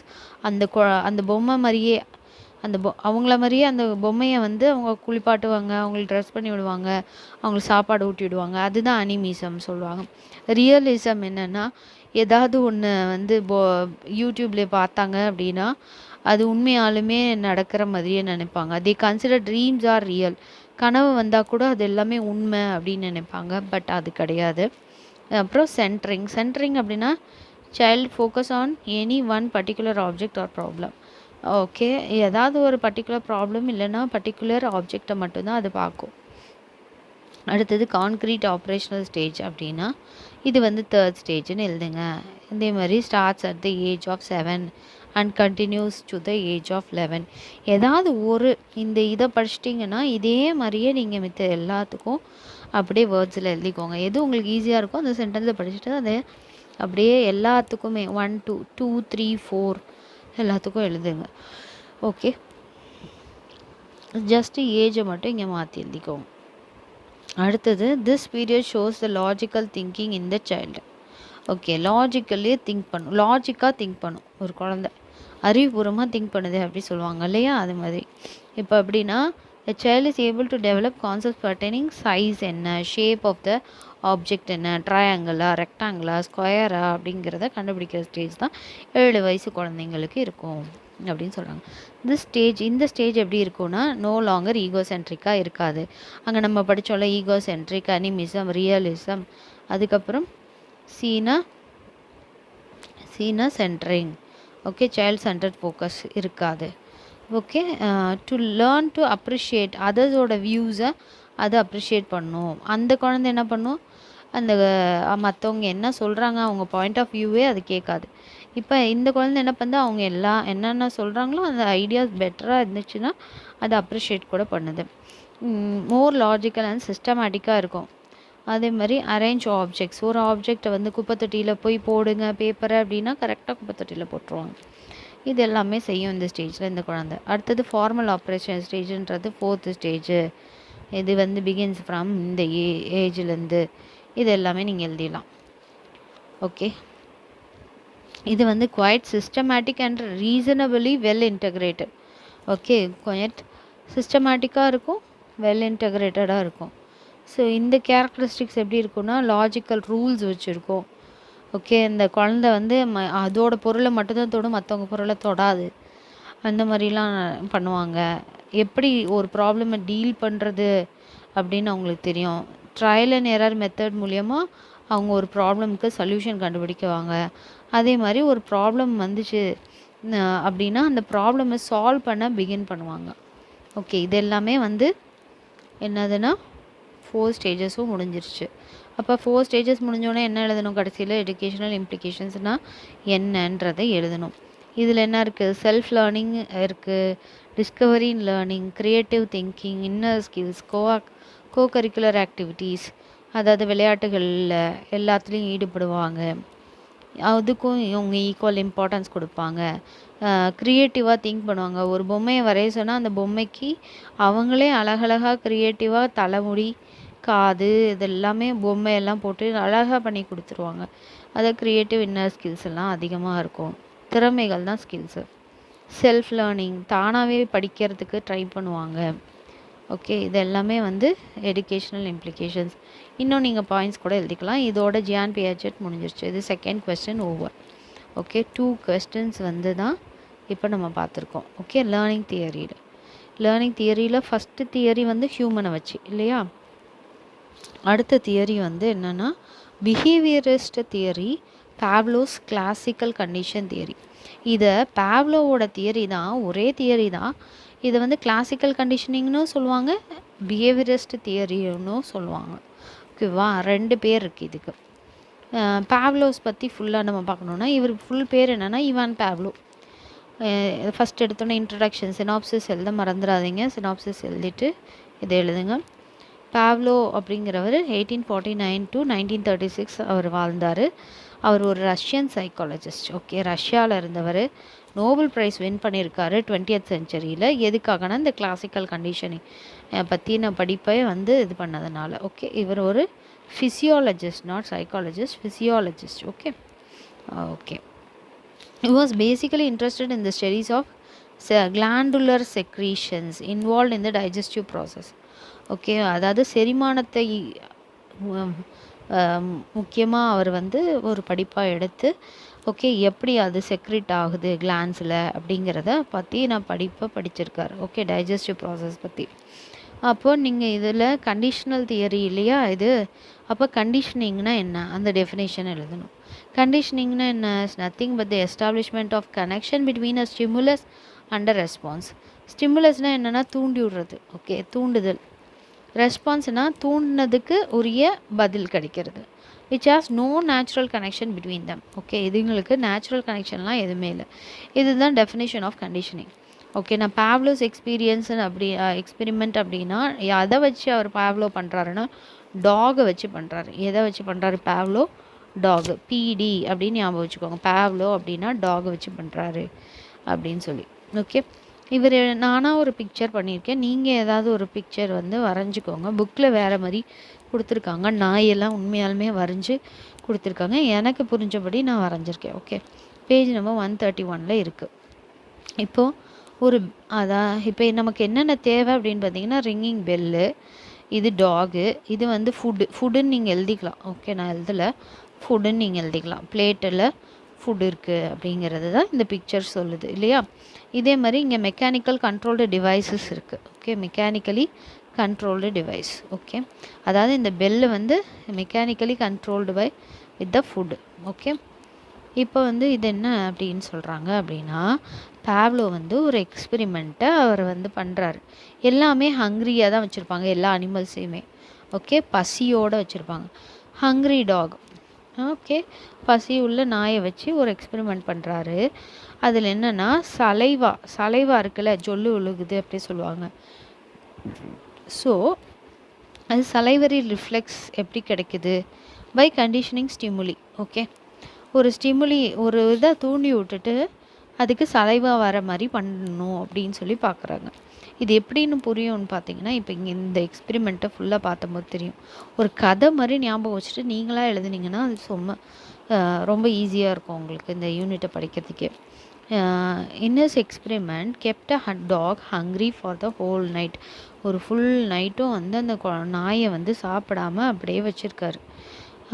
அப்புறம் then tied him on to the experimental table. ஒரு டேபிள் இருக்குது, அந்த டேபிளில் அந்த நாயை கட்டி போடுறாரு. ஓகே, அந்த டேபிள் பேர் எக்ஸ்பெரிமெண்டல் டேபிள். அந்த டேபிளில் ஒரு மெக்கானிக்கல் கண்ட்ரோல்டு டிவைஸ் இருக்குது. அதாவது பெல் அடித்தா கதவு திறக்கும், கெல் அடித்தா சாப்பாடு கிடைக்கும். அந்த மாதிரி ஒரு டேபிளை அவர் வச்சுருக்காரு. அதில் ஒரு நாள் ஃபுல்லாக, ஒரு நைட்டு ஃபுல்லாக அது சாப்பிடாம இந்த நாயை வச்சுருக்காரு. சாப்பிடாத நாயை கொண்டு போய் வச்சுருக்காரு. The dog was made comfortable and distractions were excluded. Dog நல்லா கம்ஃபர்டபுளாக அந்த டேபிளில் இருக்குது. ஓகே, வேறு எந்த டிஸ்ட்ராக்ஷன்ஸும் அதுக்கு இல்லாமல் பார்த்துக்கிறாங்க. ஓகே, டிஸ்ட்ராக்ஷன்ஸ் எல்லாத்தையுமே எக்ஸ்க்ளூட் பண்ணிட்டாங்க, நாட் இன்க்ளூடட். ஓகே, அப்போ என்ன பண்ணுறாங்க, அப்சர்வர் பார்க்குற மாதிரி இருக்குது. ஓகே, ஆனால் அவர் மறைஞ்சு பார்க்குற மாதிரி அவர் வச்சுருக்காரு. நாய் ஆனால் பார்க்க முடியும். But able to view the experiments by means of a set of mirrors. Okay, ஒரு கண்ணாடிகள் மூலியமாக அதை பார்க்குறதுக்கு அவருக்கு முடியும். ஓகே, இது என்னென்னா ஃபுட்டு ஆட்டோமேட்டிக் டிவைசஸோடு கனெக்ட் ஆகிருக்கு. Okay, arrangement of food. Every time when the food was presented before the dog, டாகுக்கு முன்னாடி ஒரு தட்டில் ஒரு சாப்பாடை காமிக்கும் போது கரெக்டாக ஒரு பெல்லு அடிக்கிறார். ஓகேவா, கரெக்டாக ஒரு பெல்லு அடிக்கிறாரு. பெல்லு அடித்த உடனே அந்த சாப்பாடை காமிக்கிறாங்க. உடனே அந்த ஃபுட்டு அது சாப்பிடுது. இந்த மாதிரியே திருப்பி பண்ணிகிட்ருக்காங்க. இந்த மாதிரி என்னதுன்னா, கரெக்டாக சாப்பாடை காமிப்பாங்க, ஒரு பெல் அடிக்கும். ringing of the bell was repeated several times. The amount of saliva secreted was measured. Okay, நாய்க்கு எவ்வளோ சலைவா செக்ரீட் ஆகுது அப்படிங்கிறத மெஷர் பண்ணியிருக்காரு. ஓகே, இது நிறைய தடவை நடக்குது. பெல் அடித்தா அதுக்கு சோறு கிடைக்கும் அப்படிங்கிறது அந்த நாய்க்கு தெரிஞ்சிருது. அதே மாதிரி நிறையா தடவை அந்த மாதிரி பண்ணிக்கிட்டே இருக்கும் போது the dog was given no food. Okay, சாப்பாடு கொடுக்கல. பட் பெல் ரிங் ஆகுது. பெல் ரிங் ஆனோடனே அதுக்கு என்ன ஆயிடுச்சு அப்படின்னா, வாய் ஊற ஆரம்பிச்சிருச்சு. ஓகேவா, it was found that even at the absence of food natural stimulus, naturally அந்த சலைவா சுரக்க ஆரம்பிச்சிருச்சு. Okay, the ringing of the bell artificial stimulus, food natural stimulus, cause the dog to secrete the saliva, natural response. இதுக்கு பேர் தான் stimulus, இதுக்கு பேர் தான் response. Response என்ன, சலைவா வரும். பெல் அடித்தோடனே அதுக்கு என்ன வருது, ஃபுட்டு வந்துடும் அப்படிங்கிறது அது natural response. Natural stimulus. Ringing of the bell வந்து சும்மா ஆர்டிஃபிஷியலாக ஒன்று வைக்கிறாங்க, ஓகேவா. வச்சோடனே அதுக்கு ரெஸ்பான்ஸ் என்ன வருது, அதுக்கு சலைவா வருது. ஆனால் அங்கே ஃபுட்டே இல்லை, ஃபுட் இல்லாத போதே அதுக்கு சலைவா வருது. இந்த எக்ஸ்பெரிமெண்ட் மூலயமா என்ன கற்றுக்குறாங்க, the dog learn to saliva. Dog வந்து எதுக்கு கற்றுக்குச்சு, பெல் அடித்தோடனே சலைவா விடுறதுக்கு கற்றுக்குச்சு. திஸ் கைண்ட் ஆஃப் லேர்னிங், இந்த மாதிரி learning was named as learning by conditioning. ஒரு கண்டிஷன் கொடுத்து அது லேர்ன் பண்ணுறது. ஒரு பெல் அடித்தா அதுக்கு சலைவா வர வைக்கிறது. ஸோ இதனால் இதுக்கு பேருக்கு என்னது, கண்டிஷனிங். ஓகே, கண்டிஷன் கொடுத்து அதுக்கு வேண்டியதை கொடுக்குறாங்க, தூண்டி விட்டு அதுக்குரிய ரெஸ்பான்ஸை கொடுக்குறாங்க. இதுக்கு வந்து 3 ஸ்டேஜ் இருக்குது, ஓகேவா. ஸ்டேஜ் 1 வந்து பிஃபோர் கண்டிஷனிங். கண்டிஷனிங்கே கொடுக்கல, ஃபுட்டு வச்சுருக்காங்க, சலைவா வருது. ஃபுட்டை பார்த்தோன்னே அதுக்கு சலைவா வந்துச்சு, ஓகேவா. முன்னாடி இந்த கண்டிஷனிங்க்கு முன்னாடி ஃபுட்டை பார்த்தோன்னே அதுக்கு சலைவா வந்துருச்சு. பெல்லை பற்றிலாம் அதுக்கு தெரியவே இல்லை, தேவையும் இல்லை. பெல்லுக்கெல்லாம் அது நோ ரெஸ்பான்ஸ். ஃபஸ்ட்டு எடுத்தோன்னே அதுக்கு முன்னாடிலாம் அதுக்கு ரெஸ்பான்ஸ்லாம் இல்லை, ஓகேவா. அதுக்கப்புறம் இதை ரிப்பீட் பண்ணிகிட்டே இருக்கும்போது டியூரிங் கண்டிஷனிங்னால் பெல் அடிச்சுக்கிட்டே இருக்கும்போது பெல் சவுண்டு கேட்டு ஃபுட்டு பார்த்த உடனே அதுக்கு என்ன வந்துருச்சு, சலைவா வந்துகிட்டே இருந்துச்சு. After conditioning, okay, after conditioning bell sound வந்தால் ஃபுட் இல்லைன்னா கூட அதுக்கு சலைவா வந்துச்சு. இதுதான் கண்டிஷனிங்கோடைய ஃபுல் தியரி, புரியுதா. கண்டிஷனிங்க்கு முன்னாடி என்ன நடந்துச்சு, no response for bell, okay. Conditioning அப்போது என்ன நடந்துச்சு, ரெண்டுமே இருக்கும்போது சலைவா வந்துச்சு, ஓகே. இதில் கண்டிஷனிங்க்கு அப்புறம் என்ன பண்ணுச்சு, பெல் சவுண்டு கேட்டாவே அதுக்கு சலைவா வந்துருச்சு, அதுக்கு ஃபுட் இல்லைன்னா கூட சலைவா வந்துருச்சு. இதுதான். அடுத்தது கடைசியாக முடிக்கும் போது என்ன எழுதணும், எடுகேஷனல் இம்ப்ளிகேஷன்ஸ் எழுதணும். எடுகேஷனல் இம்ப்ளிகேஷன்ஸில் வந்து இந்த மாதிரி நம்ம கண்டிஷன் பண்ணி நம்ம ஒரு இதை நம்ம பண்ணணும் அப்படின்னா எடுகேஷனில் என்ன வரும்னா, ஸ்டூடெண்ட்ஸ்க்கு ஒரு பாசிட்டிவ் ஆட்டிடியூட்ஸ் டெவலப் ஆகும். மாண்டசரி சிஸ்டம் எல்லாமே இதை பேஸ் பண்ணி தான் இருக்குது. அதாவது குழந்தைகள் எல்லாருக்குமே இதை பேஸ் பண்ணி தான் இந்த சிஸ்டம், இந்த தியரி பேஸ் பண்ணி தான் இருக்குது, ஓகே. பிரேக்கிங் பேட் ஹேபிட்ஸ் ஏதாவது இருந்துச்சு அப்படின்னா அதை முறியடிக்கலாம் இந்த தியரி மூலியமாக, ஓகே. அதுக்கப்புறம் பயம் இருந்தாலும் கூட அதை முறியடிக்கலாம் அப்படின்னு சொல்லியிருக்காங்க. இது வந்து என்னது, கண்டிஷனிங் தியரி. பிஹேவியர் வச்சும் அதை சொல்கிறாங்க. So conditioning theory, behaviourist theory. இதுக்கப்புறம் கன்க்ளூஷன் எழுதி முடிச்சிடலாம், ஓகே. அடுத்த question, Skinner's operant conditioning. Skinner வந்து என்ன பண்ணியிருப்பாருன்னா, 2 அனிமல்ஸ் வச்சு, ஒரு அனிமல் ரேட்டையும் பிஜனையும் வச்சு அவர் வந்து எக்ஸ்பெரிமெண்ட் பண்ணியிருப்பார், ஓகே. இதே மாதிரி தான் அந்த இதை வந்து ஸ்கின்னர் ஆப்ரேஷன், ஸ்கின்னர்ன்றவர் என்ன சொல்லுவாங்கன்னா பிஎஃப் ஸ்கின்னர்னு சொல்லுவாங்க. பிஎஃப்னா Burrhus Frederic Skinner was born on. நீங்கள் இந்த ஃபுல் நேம்லாம் எழுதணும்னு அவசியம் இல்லை, பிஎஃப் ஸ்கின்னர்னு எழுதினா போதும், ஓகே. பிஎஃப் ஸ்கின்னர் எப்போ பிறந்தார் அப்படின்னா March 20, 1904. எங்கே பிறந்தாருன்னா பெனிசில்வேனியா. completed masters in 1930 and his doctorate in 1931, okay. இது நீங்கள் சும்மா ஜஸ்ட்டு தெரிஞ்சால் போதும். on August 18, 1990 BF Skinner died in leukaemia அப்படிங்கிற வியாதி வந்து அவர் இறந்துட்டாராம் 1990. இதுதான் ரொம்ப important, okay. The concept of operant conditioning was developed by the American psychologist. BF Skinner யாருன்னா ஒரு அமெரிக்கன் சைக்காலஜிஸ்ட், ஒரு அமெரிக்கர், ஓகே. 1938 இந்த தியரியை அவர் டெவலப் பண்ணார். ஆப்ரண்ட் கண்டிஷனிங் அப்படிங்கிறதுக்கு மீனிங் என்ன, டெஃபினேஷன் என்ன. கண்டிஷனிங்னால் என்னன்னு நம்ம பார்த்தோம், அதில் ஒரு ஸ்டிமுலஸ் இருக்குது, ஒரு ரெஸ்பான்ஸ் இருக்குது. இங்கே ஆப்ரண்ட் கண்டிஷனிங் அப்படின்னு சொல்கிறாங்க, ஆப்ரேட் பண்ணுறது மாதிரி, ஓகே. ஆப்ரண்ட் கண்டிஷனிங் அப்படிங்கிறது ஞாபகம் வச்சுக்கோங்க. Meaning and definition, learning due to voluntary behaviour. வாலண்டரியாக பிஹேவ் பண்ணால் அவங்களுக்கு பிஹேவ் பண்ணுறதுக்கு பேர் ஆப்ரண்ட் கண்டிஷனிங் அப்படின்னு சொல்கிறாங்க. இது ஒரு meaning. Operant conditioning refers to a kind of learning process. அது ஒரு learning process where response is made by reinforcement. ரீஇன்ஃபோர்ஸ்மெண்ட்னால, ஒரு முட்டு கொடுக்கறதுனால அந்த இதை அதனுடைய ரெஸ்பான்ஸ் கிடைக்கிது. இதுதான் இது எப்படின்னு சொல்லி அந்த எக்ஸ்பெரிமெண்ட்டை வச்சு நம்ம பார்க்கலாம். ஓகே டெஃபினேஷன் என்ன? The operant conditioning may be defined as any learning which is based on response. Response எதன் மூலியமாக வர்றது அப்படின்னா ரீஇன்ஃபோர்ஸ்மெண்ட், ஒரு தூண்டுதலின் மூலியமாக வர்றது தான் அந்த response. Okay, and does not involve choice among experimentally defined alternatives. இதை சொன்னவர் வந்து பிஎஃப் ஸ்கின்னர். ஓகே, எது ஈஸியாக இருக்கோ அந்த டெஃபினேஷன் நீங்கள் எழுதிக்கலாம். Experiment of Skinner. Okay, Skinner யாரை வச்சு பண்ணுறான்னு சொன்னேன்? ரேட்டு, எலியை வச்சு பண்ணுறாரு. அப்புறம் பிஜியனை வச்சு பண்ணுறாரு, புறா வச்சு பண்ணுறாரு. இவர் வந்து ஸ்கின்னர் பாக்ஸுன்னு ஒரு பாக்ஸ் வச்சுருக்காரு. ஓகேவா, அந்த பாக்ஸ்குள்ளார எலியை போட்டுடுறாரு. அந்த எலியில் இது வந்து எலக்ட்ரிக் கிரிட். ஓகே, இந்த ஒரு கிரிட், இந்த எலக்ட்ரிக் கிரிட்டில் ரேட்டு நிற்குது ஒரு பாக்ஸ்குள்ளார். ஓகே, இதில் வந்து ஒரு ஸ்பீக்கர் இருக்குது, சிக்னல் லைட் இருக்குது, லிவர் இருக்குது. அது லிவர் இல்லைன்னா பார்னு சொல்லலாம். ஓகே, உள்ளுக்குள்ளே ரேட் இருக்குது. இது ஃபுட்டு டிஸ்பென்சர். ஓகே, இது வழியாக ஃபுட் போய் அந்த பிளேட்டில் விழுகும், பெல்லட்டில் விழுகும். ஃபுட் பெல்லட்டு, இது எலக்ட்ரிக்கல் கிரிட். ஓகே, இந்த மாதிரி நான் ஒரு டயக்ராம் வரைஞ்சிருக்கேன். நீங்கள் எந்த மாதிரி உங்களுக்கு புரியுதோ புக்கில் கூட இருக்க, அதை பார்த்து நீங்கள் வரைஞ்சிக்கோங்க. The concept of operant conditioning was developed by the American psychologist. இதை நம்ம திருப்பி எழுதுகிறோம் இன்ட்ரொடக்ஷன் இல்லாமல். ஓகே, இதில் எக்ஸ்பெரிமெண்ட் வித் ரேட்ஸ். ஓகே, ரேட்டை பற்றி எக்ஸ்பெரிமெண்ட் பண்ணுறாரு. Skinner first tested this theory with rates. Later he experimented the test with pigeons. First எதை வச்சு அவர் எக்ஸ்பெரிமெண்ட் பண்ணுற ரேட்டு, அடுத்தது தான் எதை வச்சு எக்ஸ்பெரிமெண்ட் பண்ணுறாரு? பிஜன்ஸ் வச்சு. With a bar and food he constructed a puzzle box. Puzzle பாக்ஸ்னால் என்ன? பசில்னால் என்ன? ஒரு விடுகதையை கண்டுபிடிக்கிறது. ஓகேவா, அந்த பாக்ஸ்குள்ளே இருக்கிற விடுகதையை யார் கண்டுபிடிக்கிறது? எலி கண்டுபிடிக்கிறது, ரேட் கண்டுபிடிக்கிறது தான் வந்து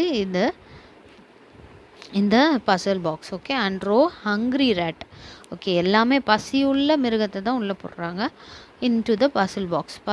பசில் பாக்ஸுக்குள்ளார அந்த ஹங்க்ரி ரேட்டை போடுறாரு. ஓகே, இதில் என்னென்ன இருக்குது? ஃபுட் இருக்குது, பார்னா லிவர். அப்போ ஓகே, ஒரு லிவர் மாதிரி இருக்குது, ஒரு ஹங்க்ரி ரேட்டு, ஒரு puzzle box. The hungry rat wandered here and there and push the bar. Okay, ஒரு பாக்ஸ்குள்ளே அந்த ரேட்டை போட்டுட்டா என்ன பண்ணும்? இங்கிட்டு ஓடும், அங்கிட்டு ஓடும், இதை பண்ணும், அதை பண்ணும், நோண்டி பார்க்கும், அதை நோண்டி பார்க்கும், மேலே நோண்டி பார்க்கும். அது சும்மாவாக இருக்கும். ஸோ அது மாதிரி அது நோண்டி பார்க்குது. அப்போ நோண்டி பார்க்கும்போது the bar and the food tray have its connections. அந்த பார் லிவர் இருக்குல்ல, அந்த லிவருக்கும் அந்த ஃபுட் ட்ரேக்கும் ஒரு கனெக்ஷன் இருக்குது. ஓகேவா, அதாவது இந்த லிவருக்கும் இந்த ஃபுட் ட்ரேக்கும் நான் சொன்னேன் இல்லையா, இங்கே இந்த லிவரை இந்த எலியை அழுத்துச்சு அப்படின்னா இந்த இது வழியாக அதுக்கு ஃபுட்டு போய் விழுவும். ஓகே, அதோட ஃபுட்டு போய் விழுவும். வாழைப்பழம்னு வச்சுக்கோங்களேன், அந்த வாழைப்பழம் போய் அப்படியே விழுவும். அதுக்கு ஒரு கனெக்ஷன் இருக்குது. இதுவும் ஒரு மெக்கானிக்கல் பாக்ஸ்ன்னு வச்சுக்கோங்க. ஓகே, இப்போ என்ன பண்ணுது? இந்த ரேட்டை அங்கேயும் இங்கேயும் ஆடுது, அங்கே குதிக்குது, இங்கே குதிக்குது, அதை கீறுது, இது கீறுது. இதெல்லாம் பண்ண பிறகு என்ன பண்ணுது? எப்படியோ அந்த பாரை வந்து அது புஷ் பண்ணிடுச்சு. ஓகே, அந்த பார்னால் லிவரை வந்து அழுத்திடுச்சு. லிவரை அழுத்தின உடனே எனக்கு என்ன கிடச்சிருச்சு? ஃபுட்டு வந்து விழுந்துருச்சு. அதுக்கப்புறம் அது சாப்பிட்ருச்சு. ஆனால் அது வந்து ஃபஸ்ட்டு தன்னிச்சையாக சும்மா செஞ்சிருச்சு. அடுத்தது அப்படியே போக போக திரும்ப அந்த லிவரை ப்ரெஸ் பண்ணால் நமக்கு கிடைக்கிது அப்படின்றத அது கண்டுபிடிச்சிருது. ஓகே, இது reinforcement. The rat learned the test of pressing to get food. Okay, இப்போ இந்த ரேட் எதை கற்றுக்குச்சு, லேர்ன் பண்ணிக்கிச்சு அப்படின்னா அந்த லிவரை ப்ரெஸ் பண்ணால் அதுக்கு தேவையான சாப்பாடு கிடைக்கும் அப்படிங்கிறத கற்றுக்குச்சு. From which we can understand that reinforcement is needed to achieve a task. அப்போ ரீஇன்ஃபோர்ஸ்மெண்ட்டுன்றது நமக்கு தேவை ஒரு டாஸ்க்கை அச்சீவ் பண்ணுறதுக்கு அப்படின்னு சொல்கிறாங்க. ஓகே, நீ ஒரு செயலை செய்தால் தான் உனக்குரிய உணவு கிடைக்கும்.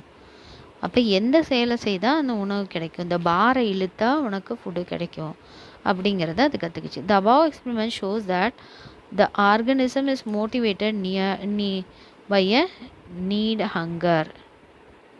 பசினால் அது வந்து மோட்டிவேட் ஆகி அந்த லிவரை அழுத்தி அதை சாப்பிட்டுக்குச்சு அப்படிங்கிறத இந்த எக்ஸ்பெரிமெண்ட்டில் நம்ம கற்றுக்குறோம்.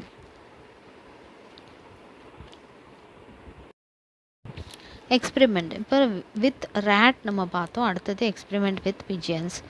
ஓகே, பிஜியன்ஸ்க்கு ஒரு கேஜில் உள்ளே போட்டுறாங்க, ஒரு கூண்டு. ஓகே, இது ஒரு கூண்டு. இந்த கூண்டுக்குள்ளார இந்த பிஜியன்ஸை உள்ளே போட்டுட்டாங்க. ஓகே, பிஜியன் உள்ளே இருக்குது. இந்த எக்ஸ்பெரிமெண்ட்டில் என்ன பண்ணுறாரு, it was train to peck a disc every time when it pecked. Okay, ஒவ்வொரு தடவையும் அந்த கேஜ் ஓப்பன் பண்ணால் அது வந்து அதுக்கு ஒரு ட்ரேயில் வச்சுருக்காங்க ஃபுட்டுன்னு வச்சுக்கோங்களேன். கொண்டு வந்து ஒரு கோழிக்கெல்லாம் தூக்கி போடுவோம்ல, போட்ட உடனே அது என்ன பண்ணிடும், அதோட வாயால் அதை எடுத்து சாப்பிடும். பெக்குடுன்னா வாயால் எடுத்து சாப்பிட்றதுக்கு பழக்கியிருக்காங்க. ஸோ பிஜியன் வேகமாக வந்துட்டு தானாக அதை குத்தி எடுத்து சாப்பிடும். This food reinforce the behaviour of picking the disc called and operant conditioning. So இதுக்கு பேர் தான் ஆப்பரண்ட் அப்படின்னு சொல்கிறாங்க. இது பிஜியனை வச்சு பண்ணியிருக்காங்க. இதில் நிறைய லாஸ் இருக்குது. இது என்னென்ன லாஸ் அப்படின்னு பார்த்தீங்கன்னா, ரீஇன்ஃபோர்ஸ்மெண்ட் கொடுக்குறோம். ரீஇன்ஃபோர்ஸ்மெண்ட்னா பாசிட்டிவ், அதாவது நீ லிவரை அழுத்துனா உனக்கு பாசிட்டிவாக ஃபுட்டு கிடைக்கும், லிவரை அழுத்தலைன்னா உனக்கு நெகட்டிவ் தான், உனக்கு ஃபுட்டு கிடைக்காது. அதுதான் வந்து ஆப்பரண்ட். ஆப்ரேட் பண்ணினா உனக்கு கிடைக்கும் அப்படிங்கிறது. அடுத்தது process of operant extinction. Okay, extinction திரும்பி திரும்பி அதை பண்ணி அது கற்றுக்குது. Science behaviour generalisation. இதில் வந்து இந்த ஜென்ரலைசேஷனில் ஒன்று ஸ்டிமுலஸ் இருக்கும், ஸ்டிமுலஸ் தூண்டுதல், அதுக்குரிய ரெஸ்பான்ஸ் இருக்கும், ஜென்ரலைசேஷன். இது நீங்கள் மனப்பாடம் பண்ணிக்கலாம், இல்லைனா அந்த கதையை வந்து நீங்கள் கரெக்டாக எழுதிக்கலாம். கடைசியில் எதில் முடிக்கணும்னா எஜுகேஷ்னல் இம்ப்ளிகேஷன்ஸ். இமீடியட் ஃபீட்பேக் நீங்கள் கொடுத்தீங்க அப்படின்னா அதில் வந்து எஃபெக்டிவ் லேர்னிங் இருக்கும். உடனே வெரி குட் சூப்பர் அப்படின்னு சொல்லி நீங்கள் அப்ரிஷியேட் பண்ணிங்கன்னா, அந்த ஃபீட்பேக்கை நீங்கள் கொடுத்தீங்க அப்படின்னா அது அவங்கள என்கரேஜ் பண்ணி குட் பிஹேவியர்ஸ் எல்லாத்தையும் அது பண்ண வைக்கும். Each step of the behaviour is to be reinforced. ஒரு நல்ல பிஹேவியரை நீங்கள் வெரி குட்னு சொல்லி கற்றுக் கொடுக்கலாம். இதே கெட்ட பிஹேவியராக இருந்தால் பனிஷ் பண்ணி அது பண்ணக்கூடாதுன்னு சொல்லலாம். Reinforcement for the right responses teaching learning. அதான் ரைட்டான ரெஸ்பான்ஸ்க்கு நீங்கள் வந்து என்கரேஜ் பண்ணணும். அப்போ லேர்னிங் வந்து எஃபெக்டிவாக இருக்கும். ஓகே, இதுக்கு லிமிட்டேஷன்ஸும் எழுதலாம். லிமிட்டேஷன்ஸ்னால் என்ன, advantages disadvantages. Mental process are not mechanical. Okay, இது மெக்கானிக்கலாக காலையில் எழுந்திரிச்சோன்னே சூரியன் உதிக்கும், உட்காரும், அப்படியே போயிட்டே இருக்கும், அப்படி கிடையாது. இது மெக்கானிக்கல் கிடையாது. ஒவ்வொரு தடவையும் அது கற்றுக்கிறது தான். Applications is doubtful in normal setting for human learning. Okay, human லேர்னிங்க்கு இது ஒரு நார்மல் செட்டிங். இது மாதிரி நீங்கள் நிறைய பாயிண்ட்ஸ் லிமிட்டேஷன்ஸ் எழுதலாம். ஓகே, டிஸ்அட்வான்டேஜஸ் அட்வான்டேஜஸ்ன்னு எழுதலாம்.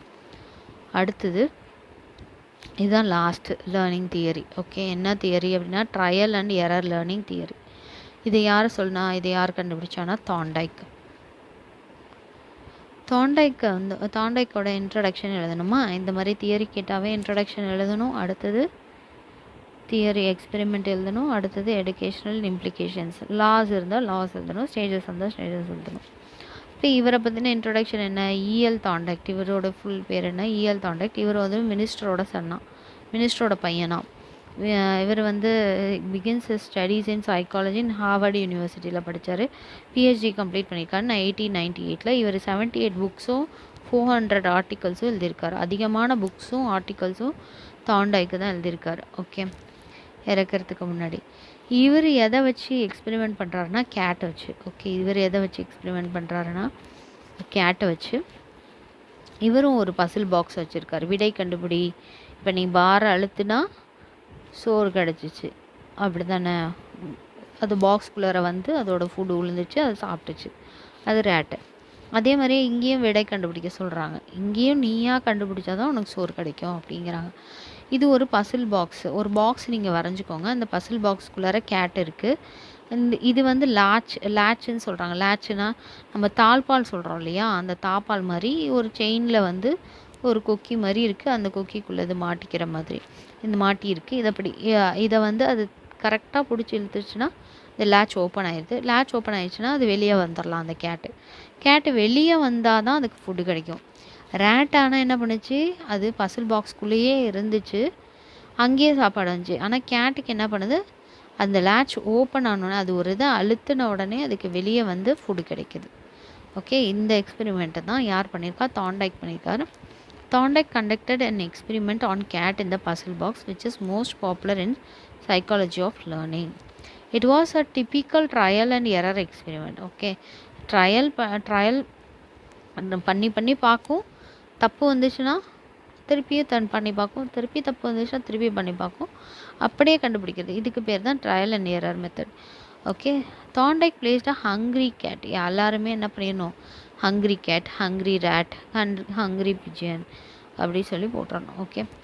என்ன puzzle box and food was kept outside the box. இங்கே என்ன பண்ணியிருக்காங்க, அவுட் சைட் த பாக்ஸ் வச்சுட்டாங்க. தாண்டைக் வந்து வெளியே வச்சுட்டார் பாக்ஸை.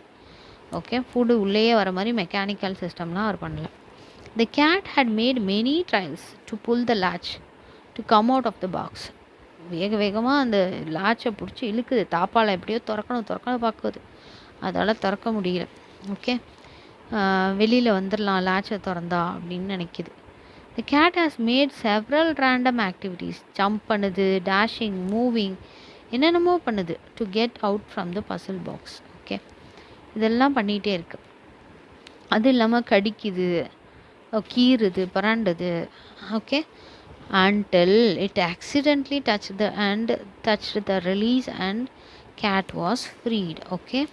அந்த தெரியாமல் ஆக்சிடெண்ட்டாக வந்து அந்த லாட்சை தொட்ட உடனே அது ஓப்பன் ஆச்சு. ஓப்பன் ஆனோடனே அது ஃப்ரீ ஆகிடுச்சு, அந்த பசில் பாக்ஸ்லேருந்து வெளியே போயிடுச்சு.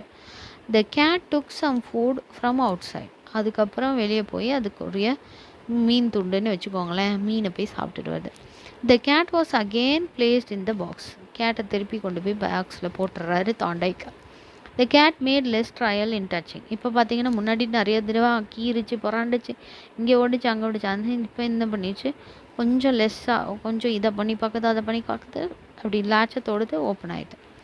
இந்த எக்ஸ்பெரிமெண்ட் என்ன அப்படின்னா was repeated number of successive trials. Okay. நிறைய ட்ரையல்ஸில் அதுக்கு அழகாக அது லாட்சை திறக்குது போகுது. So the duration was reduced. Okay. Eventually cat would learn to escape immediately without random activity. திரும்ப ட்ரை பண்ணாமே அதால் ஈஸியாக போயிட முடியும் அப்படின்னு சொல்கிறாங்க. தாண்டைக்கில் லாஸ் இருக்குது, 3 லா. ரெடினஸ்னால் உடனே ரெடியாக இருக்கிறது. ஓகே. எக்ஸசைஸ்னால் திரும்ப பண்ணி பார்க்குறது, இது கிடைக்குமா கிடைக்காதா அப்படின்னு சொல்லி திருப்பி பார்க்கணும், அதுக்குரிய எஃபெக்ட் கிடைக்கிது. இதுதான் law of readiness, exercise and effect. நீங்கள் REE அப்படின்னு வச்சுட்டு கூட இதை மனப்பாடம் பண்ணிக்கலாம். எஜுகேஷ்னல் இம்ப்ளிகேஷன்ஸ் எழுதணும்.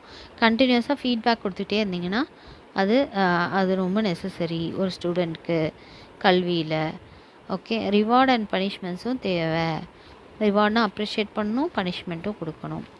தப்புன்னா பீரியாடிக்கல் ரிவ்யூ, திருப்பி ரிவ்யூ பண்ணி பார்க்கணும். மெட்டீரியல்ஸில் எப்படி எழுதியிருக்காங்க, எப்படி பண்ணியிருக்காங்க. Bad habits can be eliminated. இது எல்லாமே எஜுகேஷ்னல் இம்ப்ளிகேஷன்ஸ். அடுத்தது constructivist theory and constructivism theory. இதை யார் எழுதுனா அப்படின்னா ஜான் டிவி. அப்போ நீங்கள் ஃபஸ்ட்டு எடுத்தோடனே அந்த தியரிக்கு யார் எழுதுனாவோ அவங்கள பற்றின இன்ட்ரடக்ஷன் எழுதிடணும்.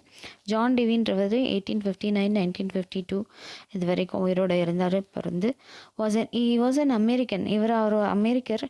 அவர் ஒரு ஃபிலாசபி பேசுவார், ஃபிலாசபர். ஓகே. சொல்லுவாங்க இல்லையா, ஃபிலாசபி பேசுகிறாங்க அப்படின்னு சொல்லிட்டு, தத்துவம் அந்த மாதிரிலாம். அது சைக்காலஜிஸ்ட்டு. ஓகே.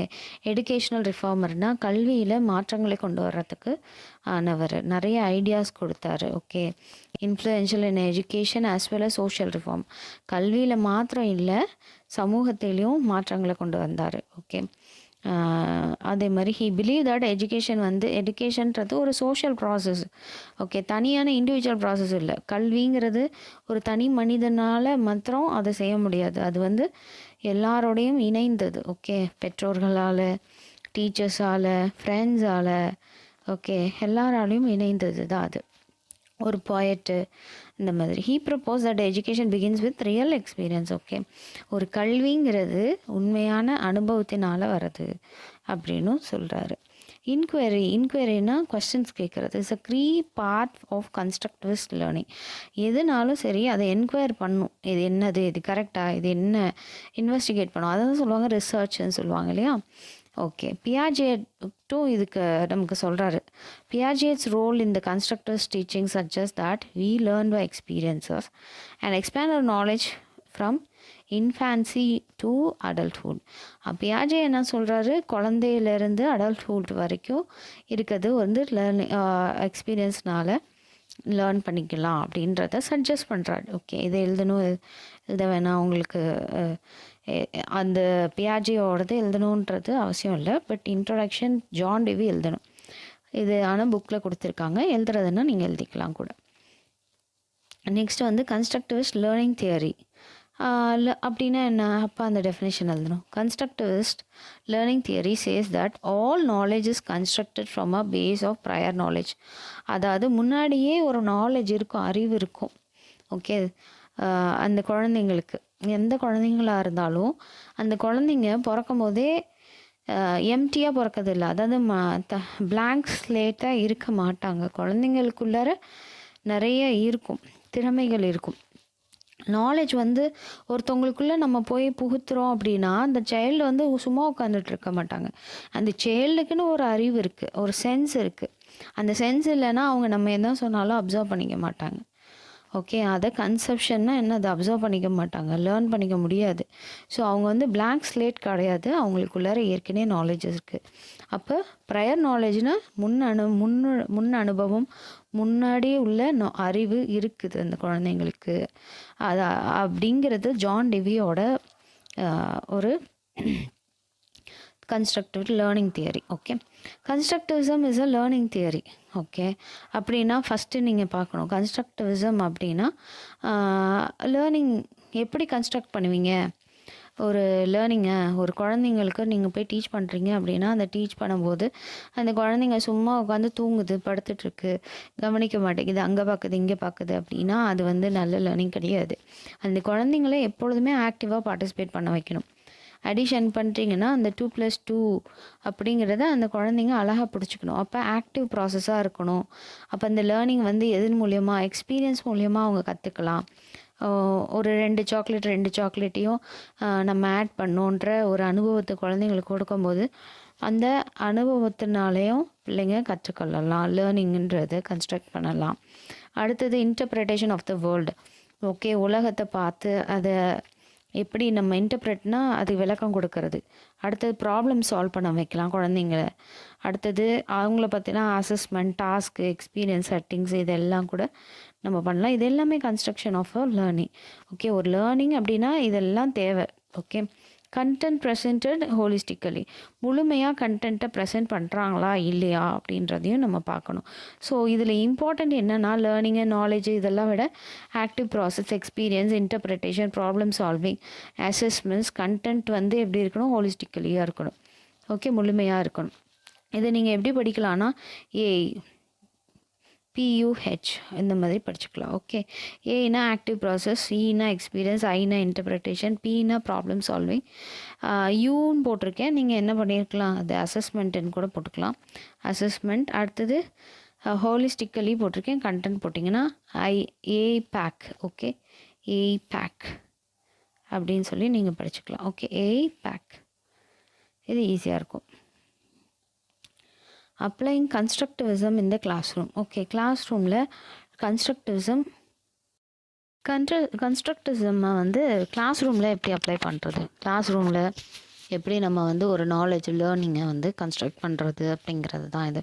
இப்போ நீங்கள் ஃபஸ்ட்டு எடுத்தோடனே ஒரு கொஸ்டினை போஸ்ட் பண்ணிங்க அப்படின்னா, இல்லை ஒரு பிக்சரை போஸ்ட் பண்ணிங்க அப்படின்னா ஒரு போர்டில் அந்த சில்ட்ரன் என்ன பண்ண ஆரம்பிச்சிடுவாங்கன்னா அந்த ஆக்டிவாக இருப்பாங்க. Okay, that are relevant to students. Okay, எந்த கிளாஸ் ஸ்டூடெண்ட்ஸோ அந்த கிளாஸ் ஸ்டூடெண்ட்ஸ்க்கு எந்த சப்ஜெக்ட்டோ அதுக்கு ரிலேட்டடாக ஏதாவது ஒரு பிக்சரை போஸ்ட் பண்ணிங்கன்னா அதை பற்றி அவங்க பேச ஆரம்பிக்குவாங்க, டிஸ்கஸ் பண்ணுவாங்க. ஓகே, அடுத்தது learning around essential concepts. Okay, தேவையான கான்செப்ட்ஸை மட்டும் நம்ம லேர்ன் பண்ணுறது, இதெல்லாம் நம்ம பண்ணலாம். இதெல்லாம் பண்ணும்போது லேர்னிங் என்ன ஆகும்னா கன்ஸ்ட்ரக்ட் ஆகிட்டே இருக்கும் குழந்தைங்களுக்கு. Be aware that students' points of views are windows to their learning. Okay, எப்பொழுதுமே டீச்சர்ஸ் பாயிண்ட்ஸ் ஆஃப் வியூ தான் முன்னாடியெல்லாம் வந்து இருந்தது. அது மாதிரி இருந்ததுன்னா ஒரு இண்டிவிஜுவல் ஸ்டூடெண்ட்ஸ்க்கு உடைய பாயிண்ட் ஆஃப் வியூவே நமக்கு தெரியாது. அவங்க எந்த இதில் கற்றுக்குறாங்க, என்ன நாலேஜ் இருக்குது அப்படிங்கிறதே தெரியாது. Okay, so students point of வியூன்னு நம்ம கேட்கணும்.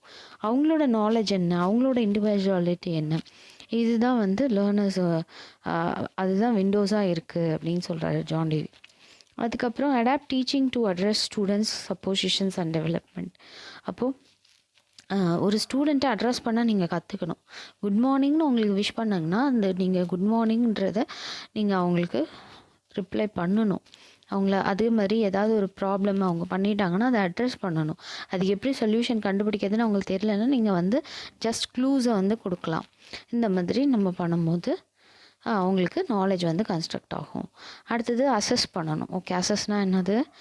Okay, evaluation. ஓகே, இந்த ஸ்கில் வந்து நீங்கள் பயங்கர திறமையாக இருக்கீங்க, ரீடிங் ஸ்கில் ரொம்ப திறமையாக இருக்கீங்க, ரைட்டிங் ஸ்கில் வந்து கொஞ்சம் கம்மியாக இருக்குன்னா ரைட்டிங் ஸ்கில்லை எப்படி இம்ப்ரூவ் பண்ணணும் அப்படிங்கிறதெல்லாம் சொல்லணும். As student learning in context of teaching. Okay, teaching நடந்துகிட்ருக்கும் போதே அந்த குழந்தைங்கள நம்ம என்ன பண்ணிக்கலாம், அசஸும் பண்ணிக்கலாம். ஓகே, இந்த டீச்சர்ஸ் ரோல். ஓகே, இது கிளாஸ் ரூமில் என்னென்ன பண்ணலாம்னு சொல்லியிருக்காங்க. ஒரு டீச்சரோட ரோல் என்ன ஒரு கன்ஸ்ட்ரக்டிவிசமில் அப்படின்னு பார்த்தீங்கன்னா, இந்த constructivist classroom isn't so much to lecture at students but to act as an expert learner. அதான் லெக்சர் அடிக்கக்கூடாது, அவங்களுக்கு புரியலையா. ஓகே, ஸோ இதில் நிறைய ஸ்ட்ராட்டஜிஸ் இருக்குது. ஒன்று செல்ஃப் டெஸ்டிங் பண்ணிக்கலாம், அவங்களே டெஸ்ட் பண்ணிக்கலாம். ஆர்டிகுலேட்டிங், வரைய சொல்லி நீங்கள் டெஸ்ட் பண்ணலாம். Understanding, okay, asking probing questions. Okay, இந்த ப்ராபிங் கொஸ்டின்ஸை கொடுக்கும்போது அவங்க எப்படி சொல்யூஷன்ஸ் கண்டுபிடிக்கிறாங்க. ரிஃப்ளெக்ஷன் இருக்கா? இப்போ ஒரு டீச்சர் டீச் பண்ணுறாங்கன்னா அந்த டீச்சருடைய பாடத்துக்கு அவங்க ரிப்ளை பண்ணுறாங்களா, கரெக்டான ரெஸ்பான்ஸ் பண்ணுறாங்களா, அந்த ரிஃப்ளெக்ஷன் இருக்கான்றதையும் செக் பண்ணிக்கலாம். The role of the teacher in constructivist learning classroom is to organise information. Okay, first நம்ம எதை சொல்லணும், செகண்ட் நம்ம எதை சொன்னால் அந்த குழந்தைங்களுக்கு புரியுன்றதை நம்ம ஃபஸ்ட்டு பார்க்கணும். To assist students in developing new insights. Okay, அந்த புக்கில் இருக்கிறத மாத்திரம் கிடையாது, புக் ரிலேட்டடாக வெளியில் இருக்கிறது இன்னும் நிறைய புது புது இன்ஃபர்மேஷன்ஸையும் நம்ம குழந்தைங்களுக்கு கொடுத்து அசிஸ்ட் பண்ணலாம். அவங்களையும் நம்ம டெவலப் பண்ண சொல்லலாம். To connect with them with their previous learning. Okay, நீங்கள் லாஸ்ட் முன்னாடி எப்படி நீங்கள் அடிஷன் பண்ணீங்க, முன்னாடி கடைக்கு எப்படி போனீங்க, இந்த மாதிரி ப்ரீவியஸ் லேர்னிங், கடையில் போய் நீங்கள் எத்தனை சாக்லேட் வாங்கினீங்க, நீங்கள் பே பண்ணீங்களா, இதெல்லாம் நம்ம கேட்கலாம். இது ஸ்டூடெண்ட் சென்டர்ட் ஆக்டிவிட்டீஸ். ஓகே, இதனால் ஸ்டூடெண்ட் சென்டர்ட் ஆக்டிவிட்டீஸ் தான் டெவலப் ஆகும். To ask their own questions. Okay, நம்ம டீச்சர்ஸ் மட்டும் கொஸ்டின் கேட்டுட்டு இருந்தால் அந்த குழந்தைங்களுக்கு கொஸ்டின் கேட்குறது எப்படின்னே தெரியாது. ஸோ அந்த குழந்தைங்களே கொஸ்டின் கேட்டு அந்த குழந்தைங்களே மீனிங்ஃபுல்லான ஆன்சர்ஸ் கேட்குற மாதிரி நம்ம பண்ணணும். Carry out their own experiments. Okay, எக்ஸ்பெரிமெண்ட்ஸும் நம்ம பண்ணுறோம், அது இல்லாமல் அவங்களாவே ஒரு ஓன் எக்ஸ்பெரிமெண்ட்ஸ்லாம் பண்ணி அவங்க டெவலப் பண்ணணும் அவங்களோட நாலேஜை. அப்புறம் அவங்களோட ஓன் கன்க்ளூஷன்ஸ்க்கு வரணும். அப்புறம் ஓன் அனாலஜிஸும் இருக்கணும் அவங்களுக்கு. ஓகே, இதுதான் வந்து கன்ஸ்ட்ரக்டிவிஸ்ட் லேர்னிங். கன்ஸ்ட்ரக்டிவிஸ்ட் லேர்னிங் தியரினா நீங்கள் என்னென்ன டாபிக்ஸ் எழுதணும் அப்படின்னா, ஃபஸ்ட்டு இன்ட்ரடக்ஷன் எழுதிக்கணும். ஜான் டிவியை பற்றி நீங்கள் எழுதினா போதும். ஓகே, ஜான் டிவினா யார், ஜான் டிவி எந்த இயர் பிறந்தார், அவர் எந்த ஊருக்காரர், அதெல்லாம் எழுதிட்டு கன்ஸ்ட்ரக்டிவிஸ்ட் லேர்னிங் தியரினா அது என்ன டெஃபினேஷன், கன்ஸ்ட்ரக்டிவிசம் இல்லை லேர்னிங் தியரியில் என்னென்ன இருக்குது, ஆக்டிவாக இருக்கணும், எக்ஸ்பீரியன்ஸ் இருக்கணும், அதே தான் திரும்பி திரும்பி வரும், சோஷியல் கான்டென்ட்டு இந்த மாதிரி. அப்போ கிளாஸ் ரூமில் எப்படி இருக்கணும், டீச்சர்ஸோட ரோல் என்ன, அதுக்கப்புறம் ஸ்டூடெண்ட் சென்டர்ட் ஆக்டிவிட்டீஸாக நம்ம கொடுக்கணும். இது எல்லாமே வந்து கன்ஸ்ட்ரக்டிவிஸ்ட் தியரி. அடுத்தது வந்து பார்த்திங்கன்னா question number 9 which is humanistic theory. Carl Rogers தான் இதை எடுத்திருக்காரு. அவரை பற்றின இன்ட்ரடக்ஷன் நம்ம எழுதிக்கணும். Okay, introduction the humanistic approach of American psychologist. Okay, அப்போ கார்ல் ரோஜரும் எந்த ஊரை சார்ந்தவர், எந்த நாட்டை சார்ந்தவர்னா அமெரிக்கன். அவருடைய பர்த் இயர் வந்து 1902 to 1987 அவர் இங்கே இருந்தார். அதே மாதிரி கார்ல் ரோஜர்ஸ் மட்டும் இல்லை, ரோலோ மே, ஆப்ரஹாம் மாஸ்லோ கூட இந்த தியரியை வந்து அவங்க பார்த்துருக்காங்க. நீங்கள் கார்ல் ரோஜர்ஸ் மட்டும் பற்றி எழுதுனா கூட போதும் இதில், ஏன்னா இங்கேயே வந்து கொடுத்துட்டாங்க, மெயினானவர் கார்ல் ரோஜர்ஸ் தான். ஓகே, சரி, நெக்ஸ்ட்டு இவர் என்ன சொல்லியிருக்காரு, as is that we are basically free to determine our own behavior. அப்படி தானே? இப்போ சில பேருக்கு வந்து காலையில் எந்திரிக்கிற ஒரு பிஹேவியர் இருக்கும், சில பேருக்கு வந்து நைட்டு நிறைய நேரம் முழிச்சிருப்பாங்க, சில பேர் அதிகாலையில் கரெக்டாக இருந்துடும். இதெல்லாம் அவங்கவுங்களுடைய ஓன் பிஹேவியர் இல்லையா, இதை வந்து நம்ம மாற்ற முடியாது, செய்ய முடியாது. ஸோ அவங்கவுங்களுக்கு ஃப்ரீயாக செலக்ட் பண்ணுறதுக்கு, டிட்டர்மைன் பண்ணுறதுக்கு உரிமை இருக்குது. ஹியூமனிஸ்டிக் தியரினா மீனிங் என்ன அப்படின்னு பார்த்தீங்கன்னா, focuses on consciousness and self-awareness is labeled as phenomenologicalனு சொல்லுவாங்களாம் இது. ஓகே, கான்ஷியஸாக இருக்காங்க அப்படி சொல்லுவாங்க. கான்ஷியஸ்னால் என்னது? தொட்டால் அவங்களுக்கு தெரியும். அன்கான்ஷியஸில் இருக்காங்கன்னா அவங்களுக்கு ஒன்றுமே தெரியாது இல்லையா?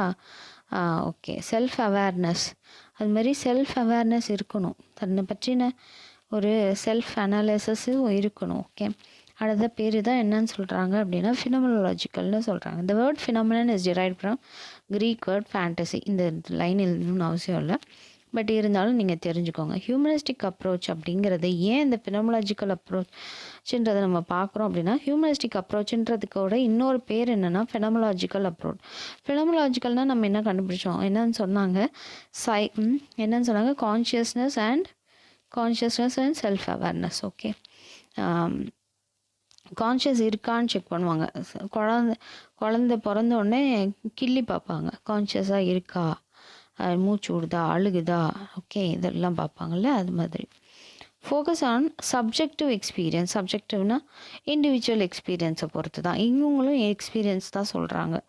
ஓகே, ஆனால் it is concern with individuals own, அவங்களுடைய own perception, interpretation of events. Okay, ஒரு இதை பற்றி விளக்கங்களையும் கொடுக்கறதுக்கு அவங்களுடைய ஓன் பர்செப்ஷனும் அவங்களோட ஓன் விளக்கங்களும் இருக்குது. ஓகே, இன்டர்பிரிட்டேஷன் ஆஃப் விளக்கங்கள்.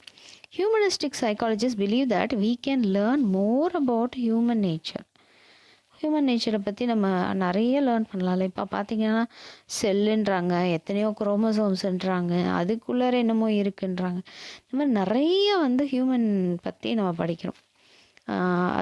அது மாதிரி ஸ்டடிங் பீப்புள்ஸ் பர்செப்ஷன்ஸ் எப்படி இருக்குது, அவங்கள பற்றி எப்படி இருக்குது, வேர்ல்டை பற்றி எப்படி இருக்குன்னு கூட நம்ம படிக்கலாம் அப்படின்னு சொல்கிறாங்க. Two people might behave quite differently in response to the same situation. ஒரு சேம் சுச்சுவேஷன் வருது, ஒருத்தவங்க கோவமாக பேசுவாங்க, இன்னொருத்தவங்க பொறுமையாக அதுக்கு ஆன்சர் பண்ணுவாங்க. ஒருத்தவங்க அந்த ப்ராப்ளமை சால்வ் பண்ண பார்ப்பாங்க, இன்னொருத்தவங்க அந்த ப்ராப்ளமை க்ரியேட் பண்ண பார்ப்பாங்க. ஸோ இது ஒரு சுச்சுவேஷனுக்கு பலவிதமாக அவங்களால ரெஸ்பான்ஸ் பண்ண முடியும். Only by asking each interprets the situation we can fully understand their behavior. அப்போது அவங்களோட பிஹேவியர் என்ன வருது, இவங்க கோவக்காரங்க அப்படின்னு சொல்லிடுவோம் இல்லையா, அதான் அவங்களோட பிஹேவியர். அப்போ இன்னொரு பிஹேவியர் இருக்கும், இன்னொன்று என்ன, சாந்தமானவங்க, இவங்க அமைதியானவங்க. நீங்கள் பிக் பாஸ் பார்த்தீங்கன்னா அப்படி தான் சொல்லுவாங்க. ஒரு சுச்சுவேஷனை கொடுப்பாங்க, ஒரு டாஸ்க்கு கொடுப்பாங்க, அந்த டாஸ்கில் பொறுமையாக இருக்கா, கரெக்டாக செய்யுதா அப்படின்னு பார்ப்பாங்க. அப்போ அவங்க பிஹேவியரை அங்கங்கே சொல்லுவாங்க. ஓகே, இந்த இந்த சௌந்தர்யாவா, அவங்க நிறைய எப்படி இருப்பாங்க, கோவம் இல்லாமல் அமைதியாக இருப்பாங்க, ஆனால் கரெக்டாக அனலைஸ் பண்ணிடுவாங்க, இந்த மாதிரி இருக்கும், அவ்வளோதான். ஓகே, அடுத்தது humanistic psychologist prefer to believe that we are responsible for our actions. நம்ம தான் ஒரு ஆக்ஷன்ஸ்க்கும் நம்ம தான் பொறுப்பு. அப்படி தான் சொல்லுவாங்க. இந்த வார டாஸ்கில் யார் யாரை கவுக்கணும்னு நினச்சிங்க, யார் யாரை ஏமாத்துனீங்க அப்படின்லாம் கேட்பாங்க. ஸோ அவங்கவுங்க தான் அவங்கவுங்களுடைய ஆக்ஷன்ஸ்க்கு responsible. For every action there will be an equal and an opposite reaction. நீங்கள் இந்த மாதிரி கோட்ஸ் கூட நடுவில் எல்லா ஆன்சர்ஸ்லேயும் கூட எழுதலாம், உங்களுக்கு தெரிஞ்ச கோட்ஸை. Humanistic theories emphasizes those qualities that distinguish people from animals. Okay, அனிமல்ஸ்லேருந்து மனிதர்கள் வேறுபட்டு இருக்காங்களா இல்லையா? சில பேர் சொல்லுவாங்க மனிதர்களை விட அனிமல்ஸே பெட்டர்னு சொல்லுவாங்க. பட் காட் நம்மளை எப்படி க்ரியேட் பண்ணியிருக்காரு, ஹியூமன்ஸ்க்கு 6 அறிவு இருக்குது, அனிமல்ஸ்க்கு 5 அறிவு தான். ஓகே, அப்புறம் அவங்களுக்கு ஃப்ரீ வில் இருக்குது. ஓகே, ஃப்ரீ வில்னால் இப்போ நாயை கட்டி போட்டிங்கன்னா அவ்வளோதான், அது முடிஞ்சிச்சு. ஆனால் மனுஷனுக்கு ஃப்ரீ வில், நல்லதையும் சூஸ் பண்ணலாம், கெட்டதையும் சூஸ் பண்ணலான்றதுக்கு பேர் free will. And their drive towards self actualisation தெரியும்ல உங்களுக்கு. மாஸ்லோவோட தியரி என்ன பண்ணுவாங்க, பேசிக் நீட்ஸு, அடுத்தது லவ் அண்ட் பிலாங்கிங்ஸ், இப்படி செல்ஃப் ஆக்சுவலைசேஷன் தன்னிறை அடைவது தான் செல்ஃப் ஆக்சுவலைசேஷன். இந்த நிறைவு நம்ம போய் அடைவோம் அப்படின்னு சொல்லி, இதுதான் ஹியூமனிஸ்டிக் தியரி அப்படின்னு சொல்கிறாங்க. இது 2 கொஸ்டினையும் பார்த்துக்கோங்க. அவ்வளோதான் யூனிட் 3.